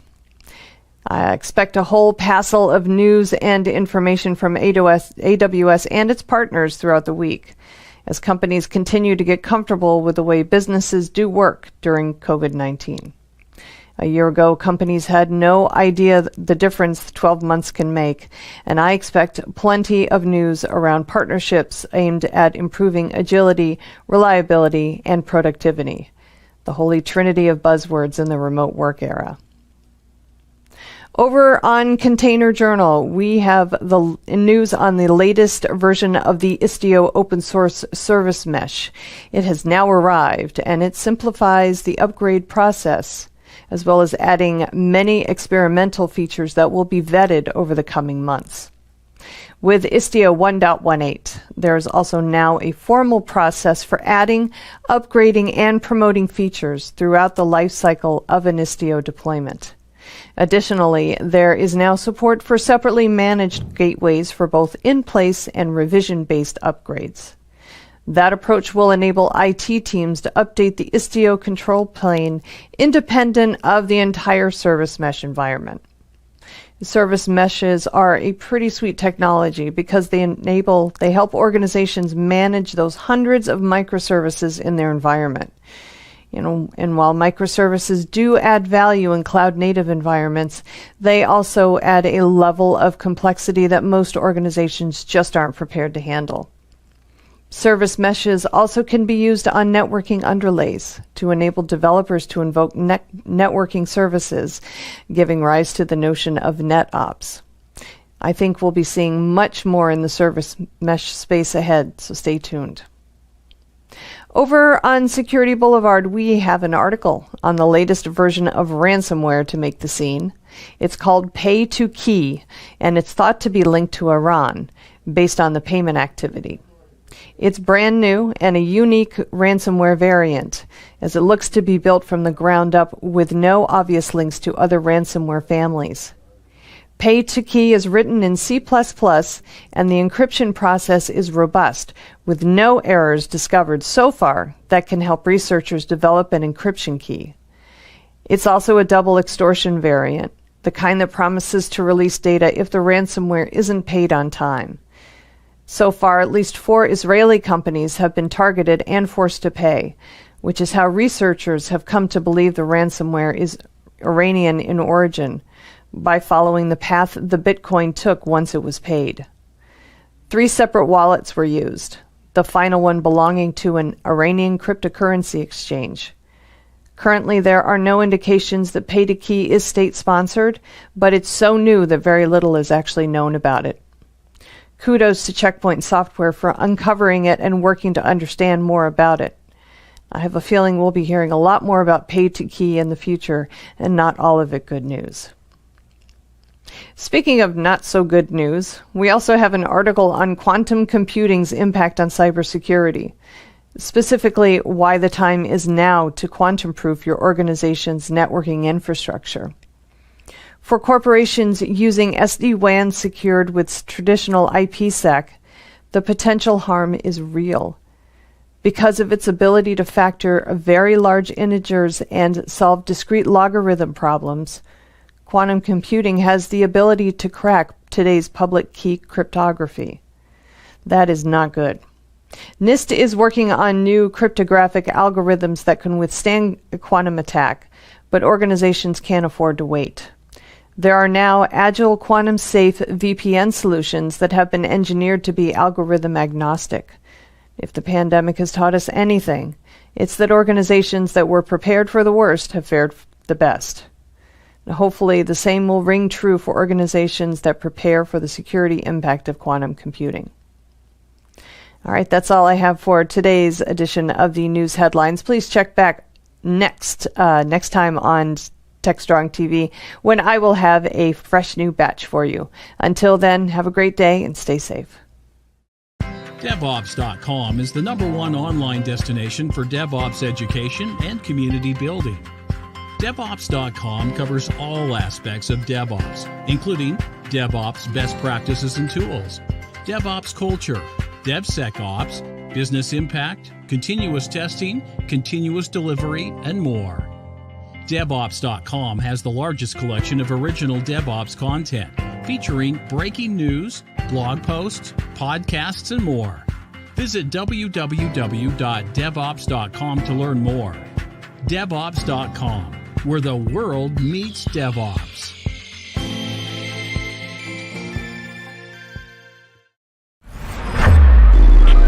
This is Digital Anarchist. Everybody, welcome back to TechStrong TV. I'm Charlene O'Hanlon, and I am here now with Victor Sapoliansky, and I'm sure I butchered that, of Positive Technologies. Vladimir, thank you so much for joining me today. Really appreciate it. And can you pronounce your last name for me? Yeah, I'm Vladimir Zapoliansky. Oh, I wasn't too bad. I wasn't too far off then. Pretty much close, right? All right, great. Hey, well, thank you so much, Vladimir, for taking a couple minutes and talking with me today. I am really, really fascinated by a cyber event that you guys recently held called the Standoff, which you said was a virtual cyber battle event. Yeah. Tell me about the Standoff. What did you guys do? Yeah. So the Standoff is the first in the world open cyber range, where the real attackers and real defenders meet each other in the infrastructure of the virtual city, which is very close to the real city. So we had it from November 12th to November 17th, 123 hours non-stop. These guys had a fight with each other for the resources of the digital city. We had 29 teams of attackers and 6 teams of defenders. All in all, about 250 experts. Right, from around the world? Yeah, from around the world, from 6 countries. Excellent. So what was the purpose of the event? What did you guys set out to do with the Standoff? We live in a digital reality. On the one hand, it's digital, so we think that it's something that's not related with our day-to-day life. But on the other hand, we completely depend on digital. Everything, the traffic light, the gas stations, the TV and radio, everything depends on digital. But unfortunately, the security part of the IT world is very, very complicated. So we had the goal to make this digital dependency of the people of the city is very obvious, to explain that we depend on the digital things. And we had to show what may happen in case of security incidents. So we had about 12 different verticals, 12 different objects of the typical city. And we had to simulate, like in digital twin, we had to make a complete simulation, what happened if, and to visualize it in a proper way. So eventually we were able to see what may happen. And once we see it, we understand and we know how to predict, how to avoid in real life. Okay. All right. So your background was actually part of the Standoff, right? Yeah, that's true. So let me explain how it looks like. Yeah. So it actually, the background is a very, very big city. So what you see behind me is just a part of it. And this is the visualization of the city. We had 12 industry objects presented, like airport, a seaport, railway, a business center, bank, amusement park, city light and traffic light, teleradio, electrical station, oil production station, gas station, and petrochemical plant. So imagine, it's like a real city. It's all visualized with the different objects. Then we have the second layer. This is what you can see on the picture, but this is something which is behind the picture. These are real controllers, like a SCADA controllers, which are managing in reality all these objects. Then there's a third layer, a virtual city, a virtualization of all of this, because the city was live. So we had the trains traveling through the city. We had the banking transactions in the city. So we had really functioning the petrochemical plant, etc. And the last, but I think the most important layer is an expert. So once the experts, attackers and defenders get the access to the real environment, we don't know what happened, what's going to happen. They're actually like in the wild environment. We don't know the consequences, what may happen. So they get the access to the real SCADA equipment. They get access to the banking system, to the railway system. And thus we're able to see what may happen in reality. So these teams, were they both the attackers and the defenders, so to speak? Yeah, there were 29 teams of attackers and 16 teams defenders.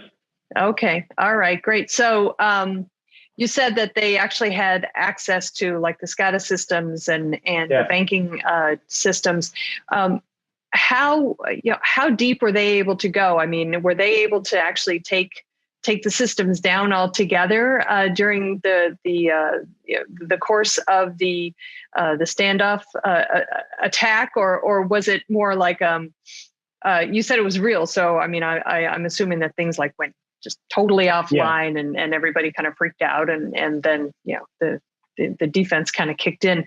But who decided what was actually going to be attacked and by whom, or was it just kind of like a free for all when they just kind of like set them loose and said, okay, now you guys are the hackers, go ahead, do your thing. Yeah, so we had about 50 incidents embedded into the game environment.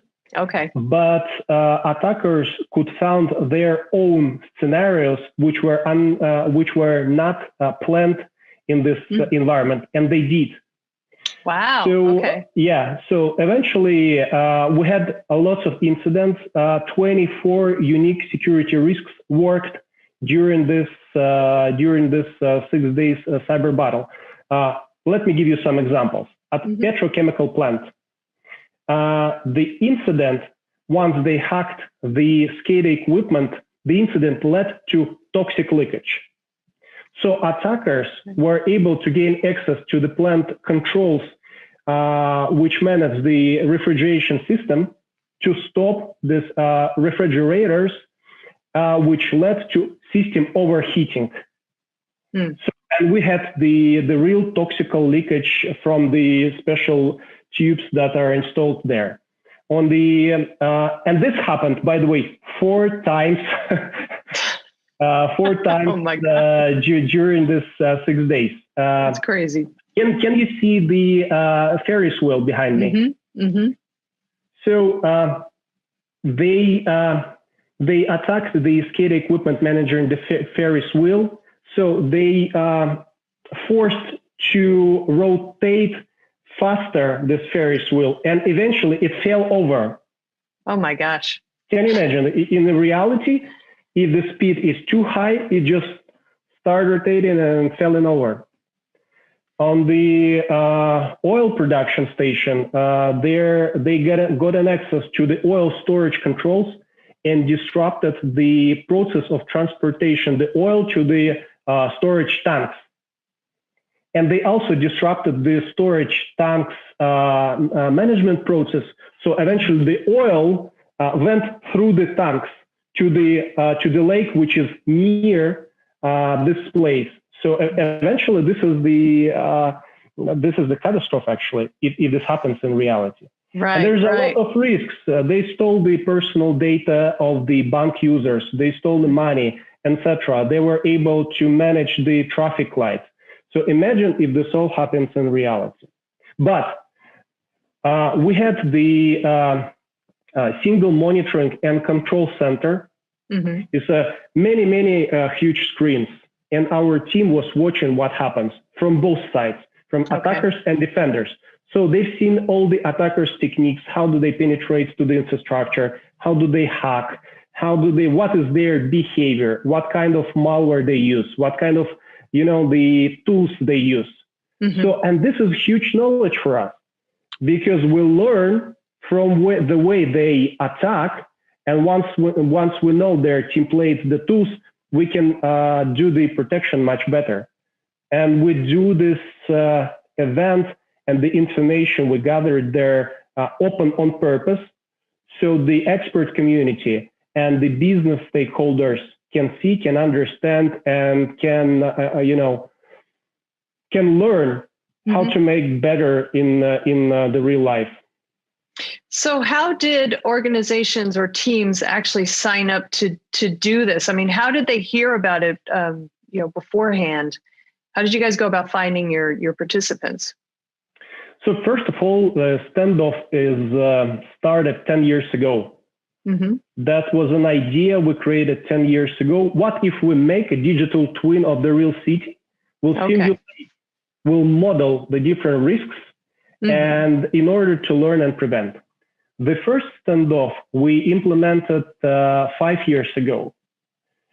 So we gathered lots of experience, but this was known only in the expert community. So that was kind of, the battle for the experts with, which was almost impossible to understand for the businesses. Okay. But in this year, we decided that the broad community and the businesses should understand how it looks like, how to prevent from this risk. So this is why we decided in this year to visualize. And so answering your question, expert community knows us well. Okay. But in this year, our target audience is general IT people and the business stakeholders. So that's why we created this visualization. That's great. That's great. I think that adds so much value to organizations and just understanding, their security posture and how their systems are vulnerable, even if they think they're completely locked down. So, what were kind of some of the takeaways from this event for those who did participate? Was it a greater understanding of cybersecurity in general, or did it have more, say, focused or concentrated learnings for their particular systems and environments? Or was it both? There were both. There's a lot of takeaways. The first is the businesses, the owners of the oil plants and, the critical infrastructure objects can really understand what they should expect from the security. And this is why we should speak their language, and standoffs allows us to speak their language and to visualize the things. Second, it is possible to protect the critical objects. The security is something which is normally perceived by the people, you will be hacked anyway, it's impossible to achieve 100% protection. No, there are critical risks that must not happen in the real world. And this is what the decision makers should know and should understand. Okay. The third, it's a bit outcome for the expert community, because who are these people? These people are from the customers, from the integrators, from the vendors. So they can come learn how to protect their environments better. One more outcome is for our customers and vendors who cooperate with us. That means that it is possible to embed into our standoff infrastructure any kind of hardware and software before you implement it in the real life. Test it, verify it, make sure that there is maximum security. You get maximum knowledge you gather during the real life competition, and this is the conclusion for them how to make their security better. And this is indeed unique. The cyber competition, for instance, the Guinness World of Records was guys from Guinness World of Records were our guests, and they've seen a lot. Imagine how many records they have in a book. But this is something they were looking like, wow, it's really happening. Yeah, this is happening. So we'll apply it to the Guinness World Records, and I hope we get something there. Oh, that's awesome. That's awesome. Well, I hope you do as well. That's an amazing thing. And what a service you guys are doing for the cybersecurity community at large. Vladimir, thank you very much for walking me through this. I am just fascinated by this. If folks are interested in learning more about the standoff, what some of the results were, who were the folks who competed in this year's event, and maybe just information for perhaps participating in next year's. Is that all on the Positive Technologies website? You guys have the information there? No, we decided that standoff is a very big ambition and is a very big thing to be implemented just by Positive Technologies. So that's why we made it a standalone project. Okay. And where the Positive Technologies is just one of the partners. We have another partners in this year. We have 21 partners like EPAM Security, Hewlett Packard Enterprise, Cisco System, and much more, because this is a complicated infrastructure and a complicated competition. So the people should come together to make this project together. Excellent. So we invite everybody to participate, and you can learn more information at standoff365.com. Standoff365.com. All right. Yeah, all 365 right. suppose that we're planning to do 365 days per year in some future. All right. Wow. That would be awesome. All right. Well, Vladimir, thank you so much. I really do appreciate it. Really, like I said, really fascinating stuff. So I wish you the best of luck. And I'm sure we'll be hearing more about the standoff in the future. So thanks again for your time. Really appreciate it. Thank you, Charlene. Yeah, thank you. All right, everybody, please stick around. We've got lots more TechStrong TV coming up, so stay tuned.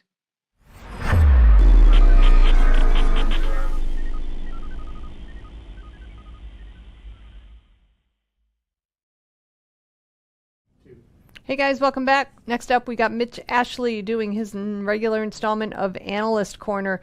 In addition, he has an interview with Michael McGrath, Director of Global Regulations and Standards at OneSpan, talking about global regulations in activity in the tech payments and privacy space. So stay tuned, give it a listen. With over half of the world's top 100 banks. So that's OneSpan, and my role within the company is really to keep abreast of what's going on around the world in terms of regulations, policies, legislation that impact not only OneSpan, things that we have to comply with, but even more importantly, our customers and what's ahead for them.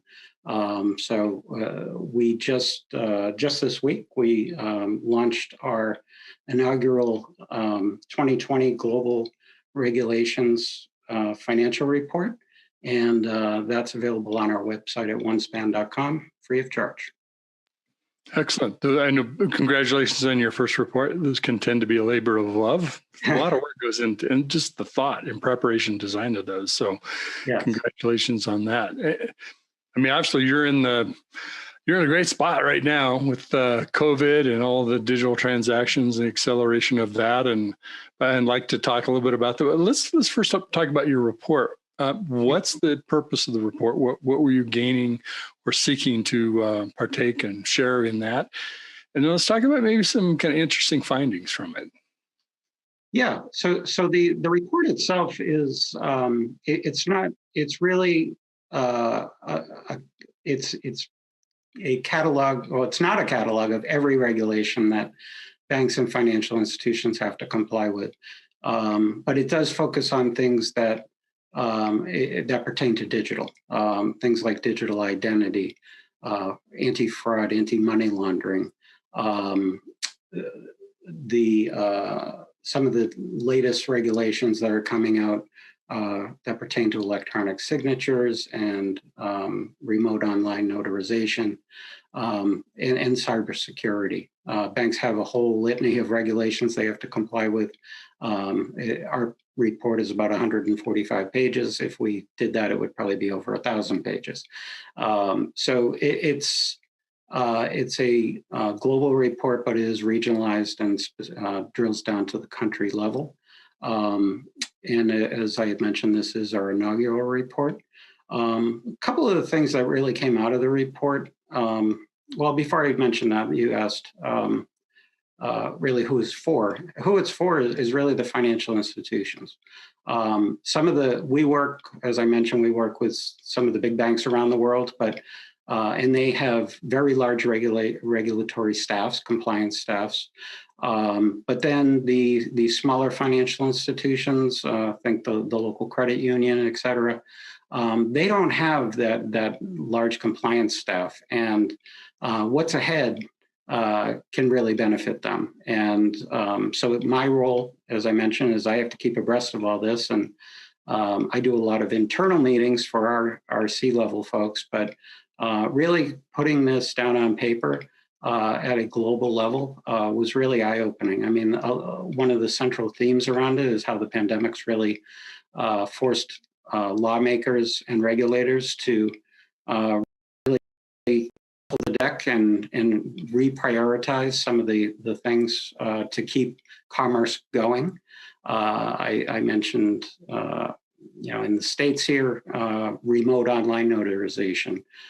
People aren't going into banks or meeting face-to-face with a notary. They're doing it over the web now in a secure way. And today, before the pandemic, I think there were about 23 states that had laws either on the books or in legislation. And today, through executive orders by the governors, it's almost every state. I think it's about 47 states have some shape or form to do those types of transactions. This is something I'm interested in particular. Well, one, my wife is a notary and she went through that, moving to online process. Mm-hmm. Literally everything. I mean, most of the move to digital has been an evolutionary approach, sometimes, big steps, but over time it's been happening. We sort of had to put the pedal to the metal on full across the board. Everything has to be able to be digital, be remote, be whatever. That, that's one of those you can snap back in your chair, right? I mean, it's just that kind of an accelerant. It's a big shakeup to what people were doing, and they may have had plans that can be accelerated, or they may not have had any or were inadequate. What's your sense of the market's ability to react and both put temporary and then put more sustainable measures in place when it comes to the things that you do around digital identity and fraud prevention, et cetera? Yeah, I mean, the reality is, when the pandemic hit, the consumers weren't using ATMs. They weren't going into bank branches. They were doing things from home. And the fraudsters, they migrated to that, and VMware Carbon Black did a study earlier this year. They saw a 238% increase in cyber attacks on the financial industry since the start of the pandemic. And honestly, that sounds low to me, but but I believe it's a lot. I mean, it really is a lot. Yeah, and one thing that came out of that was account takeover fraud. That grew 72%. That was a Javelin study over 2019. So account takeover fraud, by and large, most people still use username and password to log into their accounts. And as we know, passwords aren't the most secure things. So that's the business we're in, is to try to eliminate the password and offer more secure solutions, whether those are biometric solutions, facial recognition, one-time passwords, fingerprints, things like that. And with those actions, the regulators, they really had to draw a line in the sand. And one of the things that was kind of a coincidental drop in March, and I'm talking more on the global scale. In March, the Financial Action Task Force, that's the global industry body really focused on anti-money laundering and counter-terrorist financing.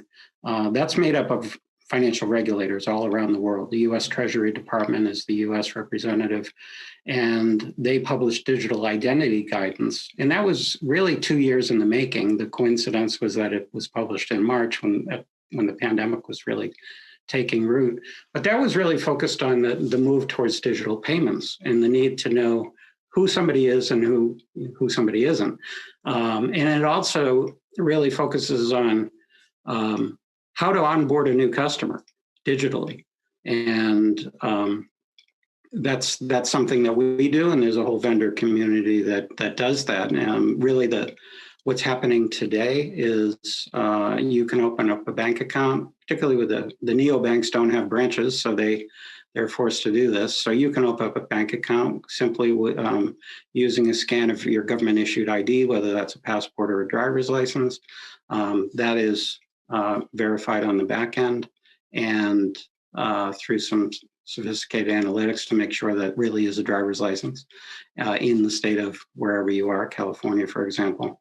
and doing a selfie match to do a comparison of the person on that photograph with that in that selfie picture is really who that person is, doing facial comparison matching. It's really a risk-based approach that's permissible under the EKYC regulations, and this is a main focus in that Financial Action Task Force guidance. So that's really served as a catalyst. The U.S. passed a law a couple of years ago permitting this, but it's really driven that adoption around the world. Countries like Macedonia and Greece and Turkey, they've implemented this based on those regulations. Have you found sometimes when we sort of get the okay to move a step forward, it isn't in a way that you could expand it everywhere? It's like an evolutionary process of moving to an online signature, online notary, online whatever. Are you finding that we had enough to support what we needed in March, if you will, to take that example, but there's a whole set of things that yet need to be done to fully kind of support what we're already doing or what we need to do? And part of why I asked my question is that I'm under the assumption that usually when you sort of open the next thing up and it has time to take root, you're not going back to just what you were doing before. You now have either both or the new thing and a little bit of the old thing, and it's going to continue to grow. And I would expect that to happen with all of our digital interactions that we deal with today. So are the regulations caught up enough in that guidance, or do we have a lot of work to do to really kind of take us where we need to be? Yeah, there's really a lot of work that needs to be done. So particularly in the US, we lag behind a lot of countries in terms of a digital identity strategy and online privacy protections, data protection protections. So the EU has the GDPR, and that has really served as a catalyst for really a launch pad for other data protection laws to be enacted around the world. Thailand has passed one late last year. Brazil's just went into effect over the summer. We actually, in our Congress, we actually had legislation introduced during the year. There was a Data Protection Act introduced in the Senate.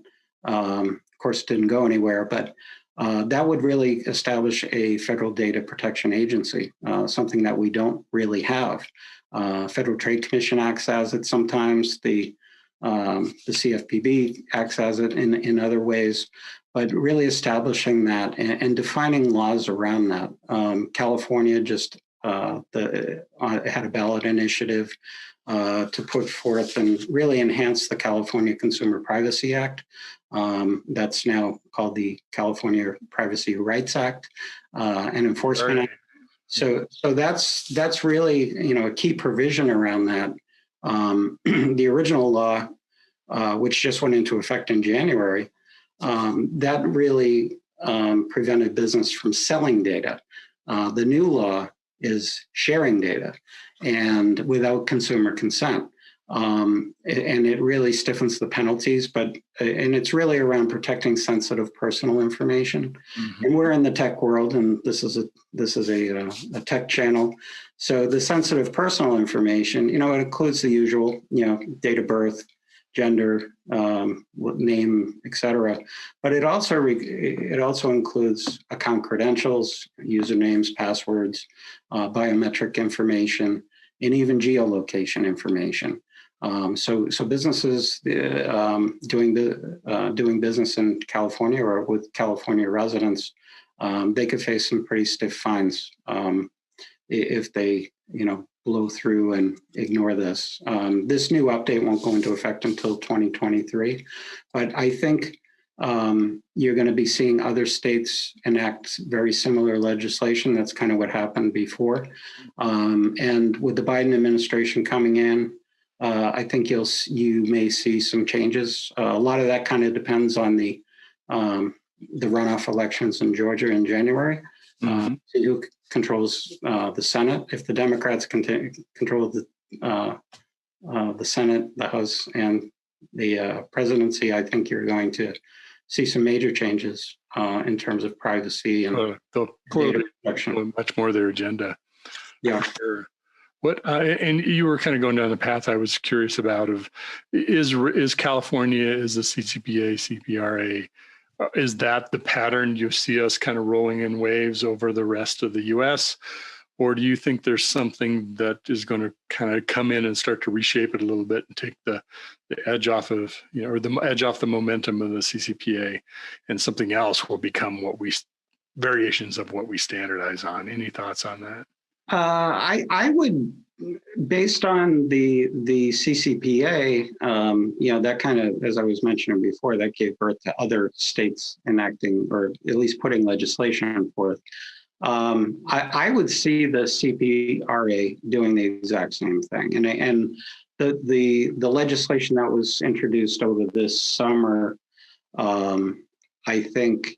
That hasn't gone anywhere. I think you'll see some tweaks to that legislation in the next Congress to follow suit of what California is doing.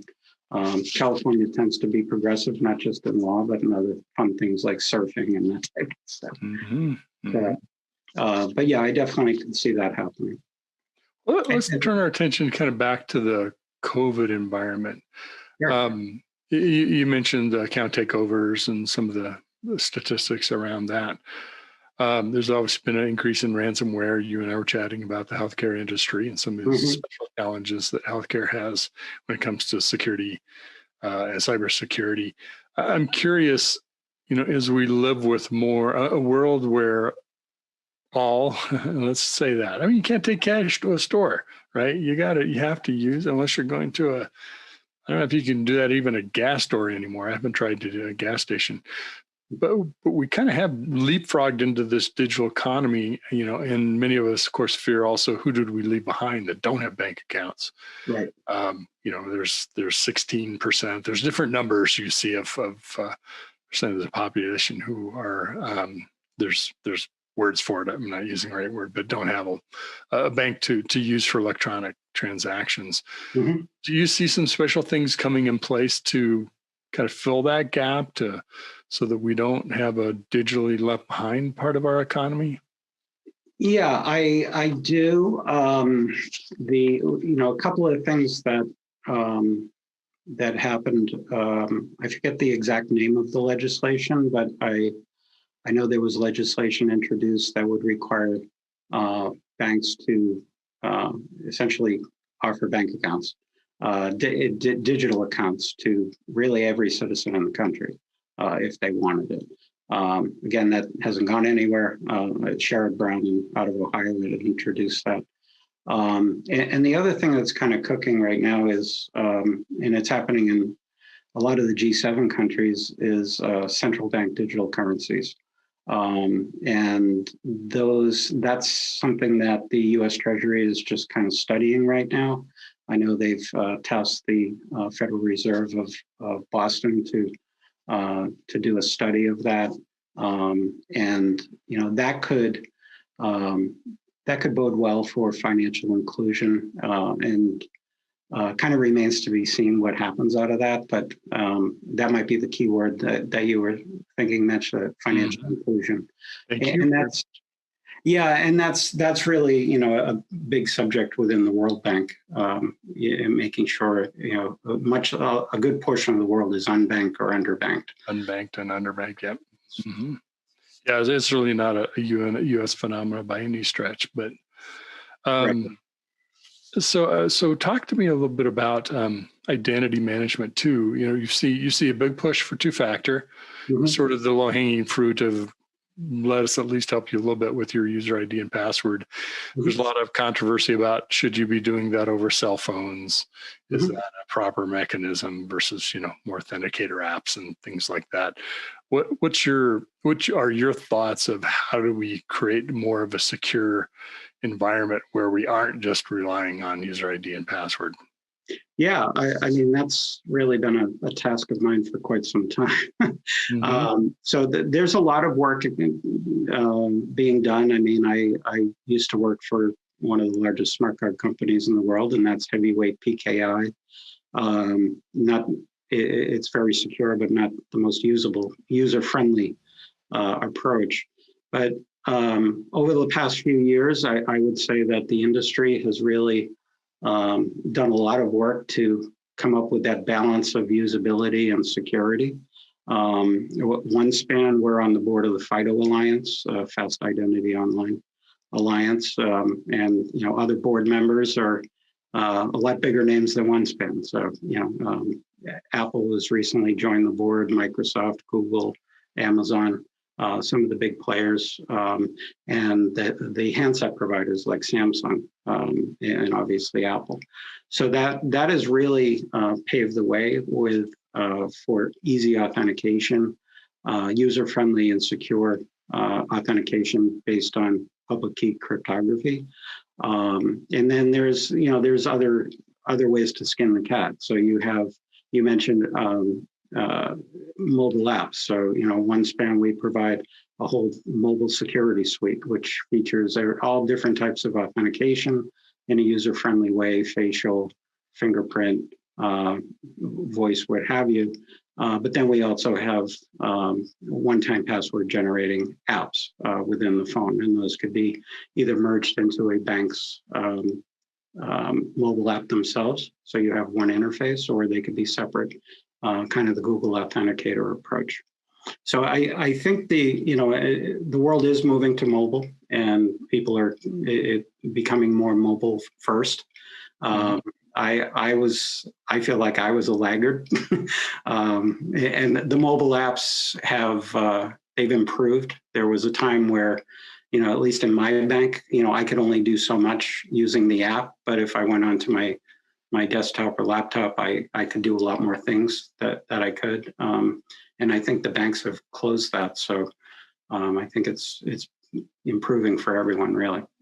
Is there anything unique about, I mean, there is, but is there anything unique about the fact that folks are primarily forced to be at home? They're not venturing into a retail or other kind of location with any physical presence. So it all has to be, or most of it at least, has to be truly remote, truly virtual. Has that presented any new challenges? It's one thing to walk in and, hold your cell phone next to a near field, reader and just do the transaction that way. It's another when you do it all over your mobile app, when, double clicking to say use Apple Pay or use Android Pay or whatever it might be. Are there some unique challenges because of that? Or is it really, it's just a minor adjustment to what we already had and it was prepared to support that? I think it's, the thing, I'll just go back to the fact that, from a digital identity standpoint, we lack. We lag, I should say.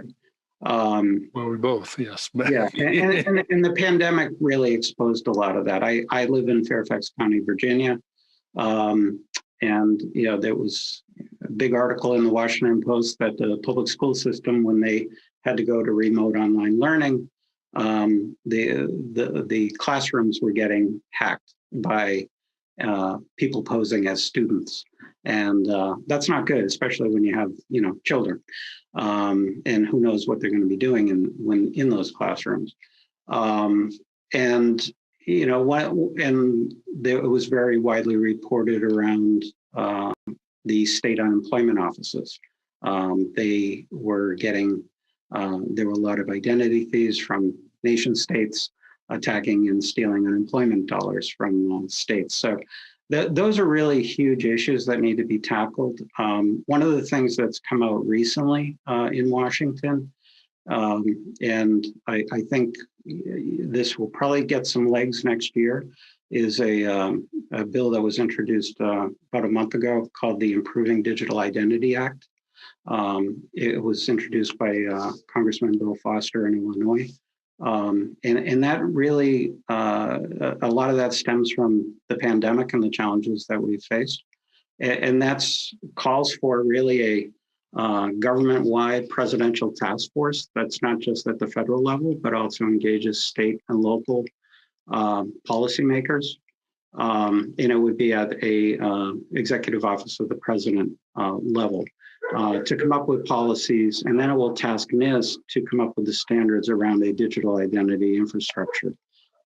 Most importantly, Washington tends to come up with these great ideas sometimes, but they don't fund it.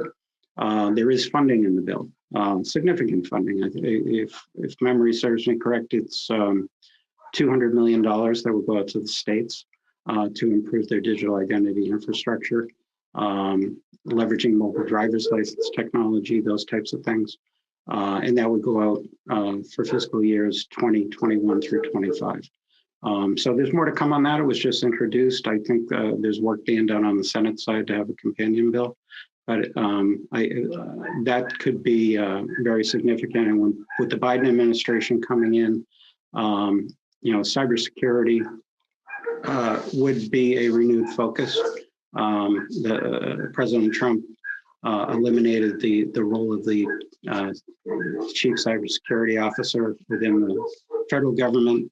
And Biden, well, under the Obama administration, they implemented what was called the National Strategy for Trusted Identities in Cyberspace.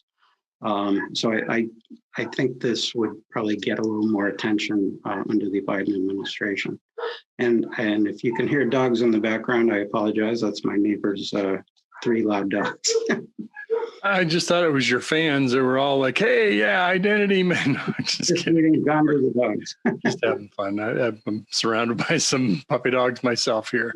The interesting thing about it is there seem to be like 3 hubs to this, or spokes to this hub. One is the regulatory, the second is the technology, but you have the third, and that is the acceptance or the human behavior side of it. Mm-hmm. I'm not trying to make any political statements, so don't take me the wrong way. We have identity issues around election security. You're required to wear shoes to go into a place of business, but mask is, somehow in violating, every freedom principle of our Constitution. I'm being facetious, of course. Yeah, but there's that fear of Big Brother, and I don't want a number, and yada. I mean, there's all of that too. Mm-hmm.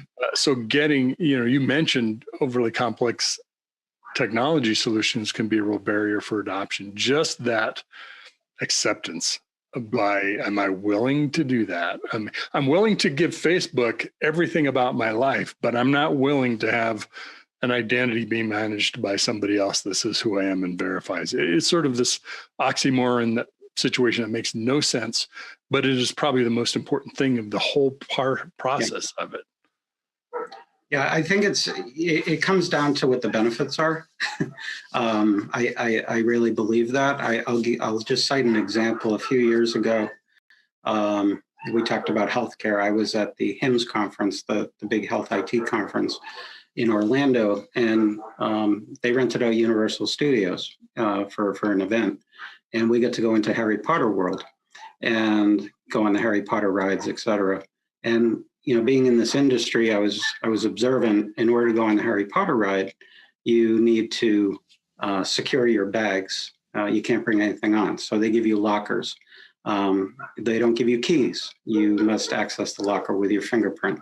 So I just sat there for about 10 minutes, and I was waiting for one person to object. Nobody did, because everybody wanted to go on the Harry Potter ride.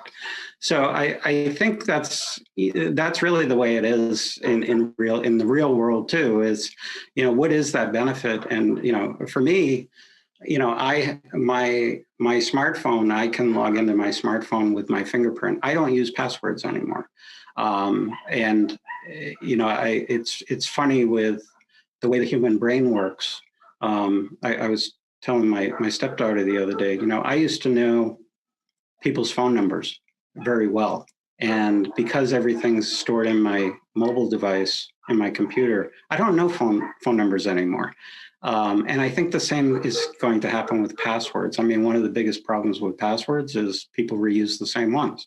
I'm in this business. I don't do that when I do have to use a password. But I think people are going to stop having to remember passwords as the technology is so easy to use that people will wonder why they're even using one to begin with. I don't know if that answers your question, Mitch, but that's just kind of my take on it. Well, I think you're right. It's what's the perceived benefit, and maybe of ignorance is bliss of the risk. Sometimes as we're willing to overlook a lot of things based on a perceived benefit, whether it's a Harry Potter ride or being able to post pictures of our kids, whatever. Right. Right. By the way, the only 3 phone numbers I remember are my wife's, mine, and the house that I grew up in. Other than that, I have no idea what anybody's phone number in the world. But that's a good model for even password managers, and there's a big emphasis on just take the next step in this, whether it's 2-factor password managers, going to a more secure digital identity management, access control type technology. Take yourself there. There's also a lot to say for that stepwise of confidence that you build up. I'm life watch, watch my credit report and tell me when something bad happens. But they're watching my credit report. You got to trust them too. So we're willing to do some of those things if the benefit's there. And who knows? Maybe it's everybody gets a $600 in their bank account if you let us manage your identity, kind of like the banks do for opening a new account or something. Who knows what that is that will be the tipping point? Maybe it's something like the pandemic. We'll just say, look, you don't have any choice. We have to do it this way, or it's just without it. But I don't know. It's an unanswerable question for sure. But I appreciate your perspective about Biden administration and some things that could happen over the next few years to help put some dollars behind that and help. Well, it's been a great talking with you, Michael. Just kind of parting thought as you reflect back on the report put in around the global regulations for 2021, 2020. What was there anything you were surprised about collecting this data and putting it together in this report? Maybe other than how many pages it could have been. That you were like, I didn't realize there was so much of this kind of, whatever it might have been. Well, I mean, one of the things, we're in the United States, and the United States is, a technology leader in the world. But, other countries, things that you might not think about, they are very advanced. In my business, I'm tracking a lot of the regulators around the world. And probably one of the more progressive areas is Asia, Singapore in particular. The Monetary Authority of Singapore is very progressive around digital ID, authentication technologies, and even in some of the countries in Africa have put together some more robust digital identity platforms. So. Those were kind of enlightening to me, and I mentioned as far as data protection and data privacy, we don't have anything like that at the federal level here in the U.S., but Brazil does, and there's just one into place. So it was very enlightening to do that. And again, this is our first go around. If the folks watching, if they do download it off of our website, we want your feedback. We want to improve it.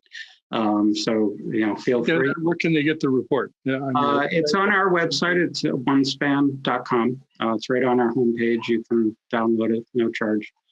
We did set up, it's in the report where we set up an email address, regulations@onespan.com for feedback. And again, it's not a 1,000-page catalog of every regulation a financial institution has to follow, but we try to hit the high points as it relates to digital identities. Well, wonderful. Congrats again on the release of the report. Hope you come back. I'd love to touch base again, sort of things continue to evolve, accelerate or not, see where we are, what's next, and where we're headed. Thanks a lot, Michael. Good to talk with you, Michael McGrath, Director of Global Standards and Regulations at OneSpan. Yeah. Thank you very much, Mitch. It's been a pleasure. You bet.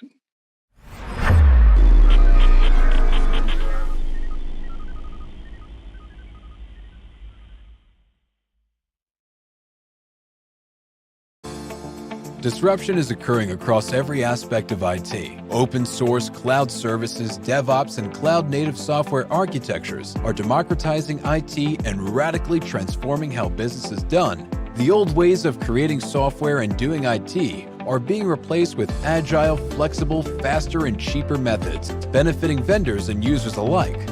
Accelerated Strategies Group is out to democratize access of industry expertise and knowledge. We use our expertise and experience to offer insightful, intelligent, useful information in a variety of formats relevant to the IT community, digital events, videos, reports, assessments, workshops, and implementation projects with tech vendors, IT organizations, and business leaders. We widely and openly share our work products, often for free. Analyst reports these days aren't worth more than a graph or chart that tells a story or illustrates a market trend. We work with developers, DevOps teams, cloud architects, security engineers, and transformation leaders most every day, creating and implementing transformational strategies and technologies. We're not just thinkers, we're also doers.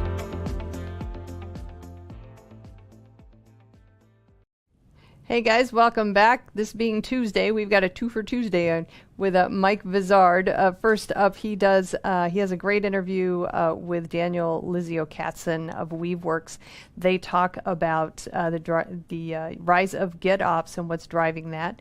And then he has an interesting conversation with Amir Sharif, who is Vice President of Product and Marketing at Opsani.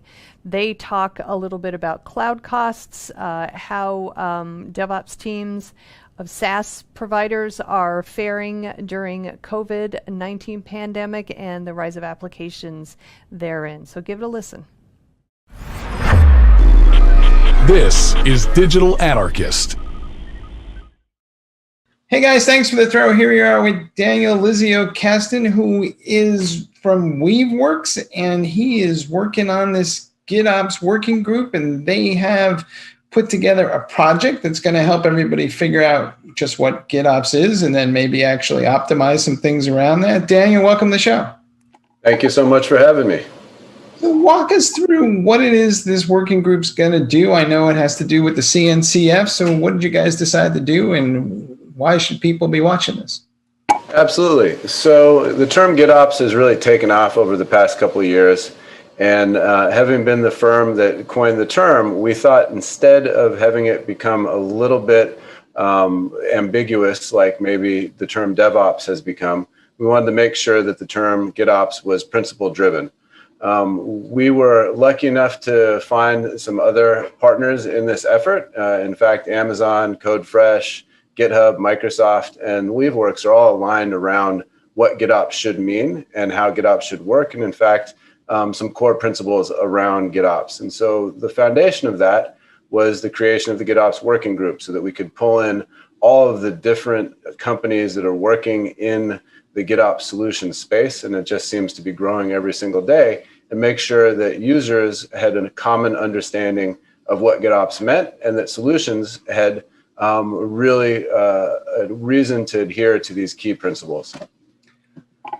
What, in your mind, is the difference between what we're calling GitOps and DevOps today, or is one just a subset of the other? I think GitOps is maybe a maturation of DevOps. And what I mean by that is DevOps has kind of become a catch-all term for operating any sort of infrastructure through some principles of development, right? And specifically operating infrastructure through APIs, and in many cases, a reason to put even more work on the developers or even more work on the operations teams. Really where GitOps came from is back in 2017, one of our founders, Alexis, wrote a blog post called Operations by Pull Request.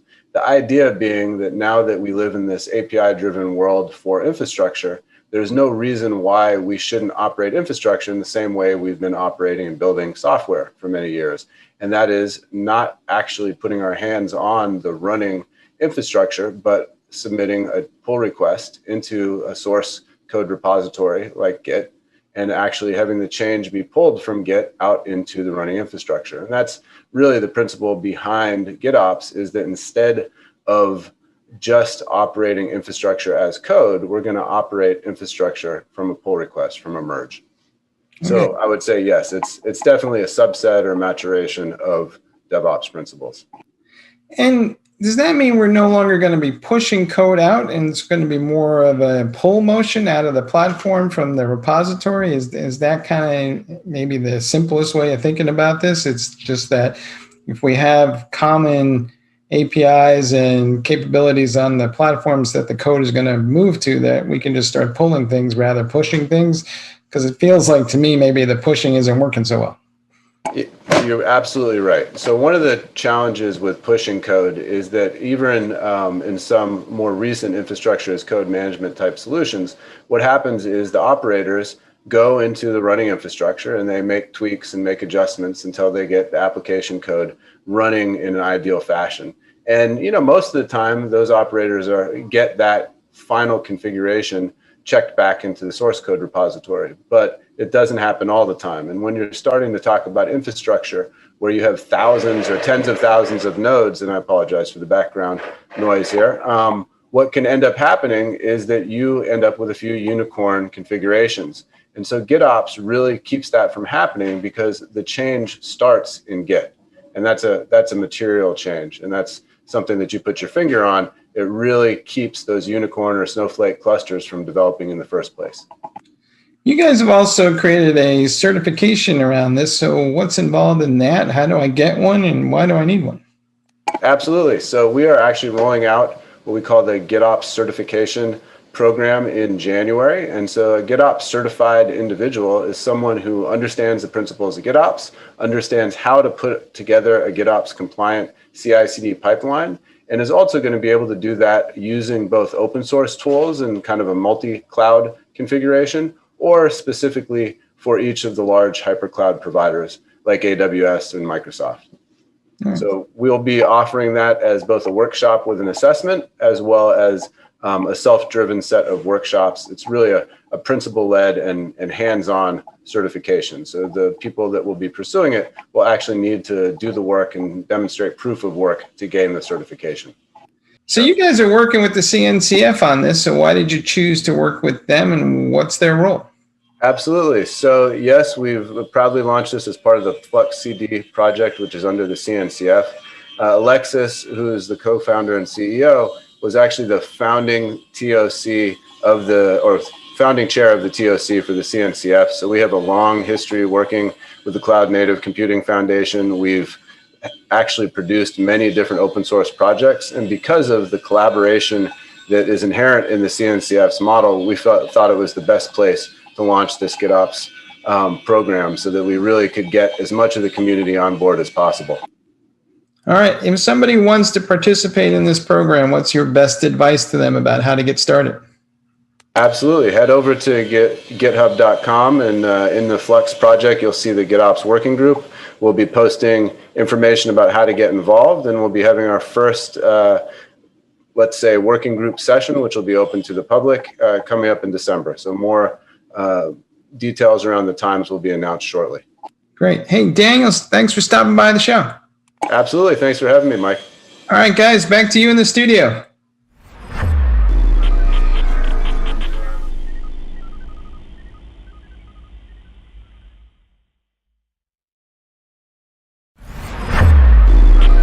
This is Digital Anarchist. Hey guys, thanks for the throw. We're here with Amir Sharif, who's the Vice President of Product and Marketing for Opsani. They have a new survey they did where they talked to a lot of the leading DevOps folks at SaaS companies who are kind of the vanguard of the whole movement of DevOps, arguably. Amir, welcome to the show. Thank you, Mike. It's great to see you again. We hear a lot about the whole impact of COVID, and allegedly more projects are being accelerated, but it's all kind of hearsay. So what does your survey show us about how people are responding to the pandemic in terms of the number of projects they're launching maybe, or are they moving things faster? What did you see? So we focus on only a narrow part of the segment, which are SaaS companies, because they're in the vanguard of cloud adoption and cloud native technologies. And to get a fuller picture, we looked at both management and DevOps professionals. We did the survey separately and to see whether they saw their world differently. There were, of course, commonalities and there were some differences. one of the commonalities was that there is a faster march towards a cloud and cloud native technologies, which leads to things like faster releases and reliance on more agile technologies for quicker feature, delivering features more quickly to the market. What do you think cloud native means to folks these days? Because it seems like sometimes when I look at stuff, marketers throw that term around all the time now. And technically, I think it means Kubernetes and containers and platforms like that. But do people really think that? Or what are they calling cloud native these days? Well, according to the survey, it's orchestrated containers. So people are adopting containers by a large number. There is a difference between what the upper management thinks they're doing and what the DevOps people are reporting back. Basically, upper management sees the world slightly rosier than what the DevOps people do, but the trends are there clear. Somewhere about 60% of applications are rolling on containers, and if you pair that with data from other sources, you know that at least 50% of the workloads are orchestrated by Kubernetes. So to your point, cloud native does mean containers and orchestration by Kubernetes. One of the things that leapt out at me when I looked at the results was there was a lot more reliance on multiple clouds. And sometimes you think that people will pull in their horns and go with one vendor when they're trying to save money. So what's changing here? Why are people using more clouds than ever? What flattens the world is the API. The API call, it just allows you to use best of breed services or sometimes the lower priced services on any cloud. So you might find that Amazon's S3 buckets give you a certain feature functionality that Google Storage does not, yet Google's GKE service is a best in breed. So you do use the best storage technology and you do use the best managed Kubernetes service, and you put them together. That's why you see a disbursement across clouds. It comes down to the corporate strategy and corporate negotiation and whether a single vendor can give you the best offer. But developers as a whole like to do what they think is best for them. So despite any kind of top level edicts, they will do what allows them to deliver code faster and go for the best of breed technologies. So I would encourage companies to give the freedom to developers to pick what they think will make them productive and not focus on cost so much. Did you pick up any vibe for the rate at which code is actually being deployed faster? Because some people think, well, I went from a month to a week and that's faster, and other folks are trying to do multiple times a day. What is your sense of the pace of code deployment? It's for SaaS companies, both management and the DevOps people report that daily is most frequent releases. Something like 80% of managers think that they're releasing daily, but in reality is somewhere in the 70% rates, but that's still a really healthy rate. But you do see some distinct differences that management believes that the code is being put out with utmost quality. And when you ask the DevOps people, what really drives you, the answer is staying within a certain time and making sure that it's good enough. It's not the utmost quality. So there is a gap there where there's a race for getting the features out, and as long as it works and nobody complains, you put it out. You don't put a lot of thought in crafting quality and making sure that it's the most efficient code, despite what management thinks. Do you think people are narrowing the build and the scope of the build to deploy more frequently, but the trade-off is there's not as much being done in each individual build, which may or may not be a good idea, right? Well, that's the whole premise of cloud native. The whole idea is that because you're focusing on services or microservices, you can decouple workloads, and as long as the API contract is being honored, you can release various parts of the code very quickly. And you have somebody like Amazon who a few years ago, they announced that they were doing 13 releases a second. I mean, that's a work of art, and they don't miss a beat. But then you have the most SaaS companies where they're doing a release a day. So the world falls somewhere between those two. And the reason that's possible is because functionality is now modularized and you can improve a part of a code without having to recompile the whole shebang. With Kubernetes and cloud native and multiple clouds, do you think there'll be a movement to centralize the management of multiple clouds, or will they continue to treat these almost as isolated stacks with their own management frameworks and their own squads and all the costs that go with that? I am sure that some startup will try. That's already been the case, but more tools will come around. For the one ring that controls them all, they're kind of an Uber control plane. The fact is that those types of tools will work for a little bit, but if you are a big boy like AWS or GKE or Azure, you really don't want to. You have little incentive to making sure that your APIs stay consistent from release to release, so some third party can offer a uniform management plane across a bunch of clouds. If you're big enough, that's not your concern. In fact, you want everybody to come to your management plane. So if I'm a product manager on their side, I would do things like muck around with my APIs just to break other people's tools so people come to my native tool. Sure, there's going to be some startup that's going to create these tools, but ultimately the big clouds have an incentive to make sure that the world stays balkanized. Do you think maybe IT environments are getting too complex for people to manage? It looks like to me, we have containers and Kubernetes and serverless computing frameworks, and then all this monolithic stuff that, as far as I can tell, is not going away tomorrow. So what is going to be the challenge? How are we going to cope with all this stuff going forward? We did ask about that question within the survey, and one of the questions was, do you rely on AI tools to simplify your workflows? And we do see a healthy adoption of AI tools, both at a top level and at a DevOps world, and actually a high level of trust. That's where the organizations were most consistent between the management ranks and the, I guess, the doer ranks. So AI tools are being adopted. And is there complexity? The answer is yes, absolutely there's complexity, because what's happening is they're using a diverse set of infrastructures. You talk about multiple clouds, but even within a single cloud, the type of hardware that's being used that's delivering the compute capability may change from time to time. The nature of the CPU, therefore, would change. So if you're trying to optimize your workload, it's going to be extremely difficult. And there's a white paper that we have on our website on opsani.com that talks about the canonical example for a cloud-native application, which is a Google hipster store. Now they call it the online boutique. And if you're trying to optimize the entire application, it's something like 75 quintillion different permutations that you have to consider. That happens to be 1 order of magnitude larger than the number of grains of sand on Earth. So the answer is yes, absolutely, the world's getting more complex, and absolutely you need to have tools to help you cope with that complexity, and that's why we're seeing the adoption of AI in the process. DevOps folks tend to think about the world in terms of ruthlessly automating as much as possible, so they might be a little more inclined to go down the AI path. How much are you seeing them trust AI, not just to tell them that there's an issue, but to auto-remediate, or how smart can smart get? Smart can get quite smart, but there are places where you should use AI and there are places where you should not use AI.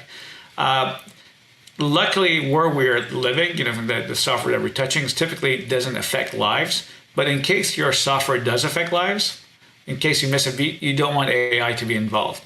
But if you want to be 90% accurate, 95% accurate, AI is absolutely the very good tool and better than humans. So, for example, you don't care if AI doesn't get everything on your recommendation list right when you're watching a movie. If it's good enough, it's good enough. That doesn't kill anybody. But AI shouldn't tell you, give somebody a certain blood type when they're a different blood type, and therefore you kill them in the process. So this is where human intervention needs to come. But when it comes to optimization, what we do know is that people get lost in that 75 quintillion number. And despite what they think and despite their intuitions, the competition space is so big that AI is far better than people. And we know this from case studies where a group of 5 or 6 people are working on a particular stack all the time. That's their job. And then they inject our tool in there, and all of a sudden, the efficiency goes up by 70%. And that's the difference of applying AI at the right context and the right level. And we do see that trust within the ranks of the DevOps practitioners. As we gain more confidence in AI, will we still be calling it AI, or will we just decide that it's part of the IT management experience and more or less expect it to be there and not call it out as a special, unique capability? as I guess the audience will be able to guess from the video, I'm a pretty old guy. And when I was in high school in the 80s, AI was a talk in town. And you may remember the Matthew Broderick movie, War Games. So that was kind of the incarnation of AI. And before that, I think, was Space Odyssey that preceded that. So this concept's been with us for a very long time. And as computation advances, the definition of AI changes. To some degree, we are caught in a vortex of a marketing definition of advanced statistical techniques. That's what machine learning really is, advanced statistical techniques, and that's gotten the moniker of AI. And at some point, people will forget about this label, and this wave of definition will go away, and some new innovation will come up that makes the computers feel a lot smarter, and that will be the new wave of AI. So yeah, what I'm saying is we'll absorb this wave of technologies, they'll become mainstream until something else captures our imagination because it pushes computation that much more forward. So you've seen a couple of customers go down the path now. What's your best advice to these organizations when they first start out with AI? Because sometimes I think that they're going to think magic happens overnight. So how do I kind of get down this path with a reasonable set of expectations? If you're brand new in the AI space, look at peers within the industry who have adopted the technology and learn from what they've done, because there's no reason to repeat the same mistakes that they did. And talk to vendors like us, talk to Gartner or talk to Forrester or other analysts who can guide on what the best patterns are based on previous observed actions. So a very good place to start is simply on, let's say, Google Hipster Store, just to deploy it yourself and then deploy an AI optimization technique against it to see how that works. And during that process, you learn both about the technology and you learn about the method for doing this. So applying it to then a small application that matters to you becomes that much easier because you've had that experience. And then beyond there, you can easily go to a cross-platform. And that's exactly the motion that we see from companies that have deployed it. Is they start small with one or two services to get their feet wet. They go to one SaaS application that matters for their business, and beyond that, they go to the entire Kubernetes platform, and the AI becomes part of their CI/CD pipeline.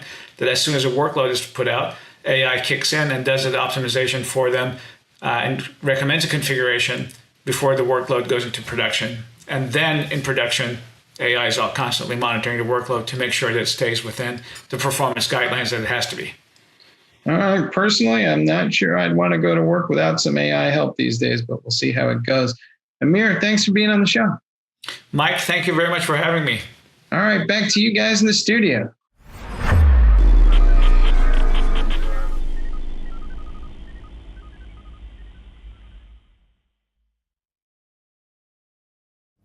All right, well, that wraps up another edition of TechStrong TV. Hope you guys enjoyed the conversations. Please come on back Thursday. We will have a brand new broadcast for you, chock full of exciting and fascinating interviews and panel discussions. So until then, please, everybody, tune back on Thursday, and we will see you then, and please stay safe.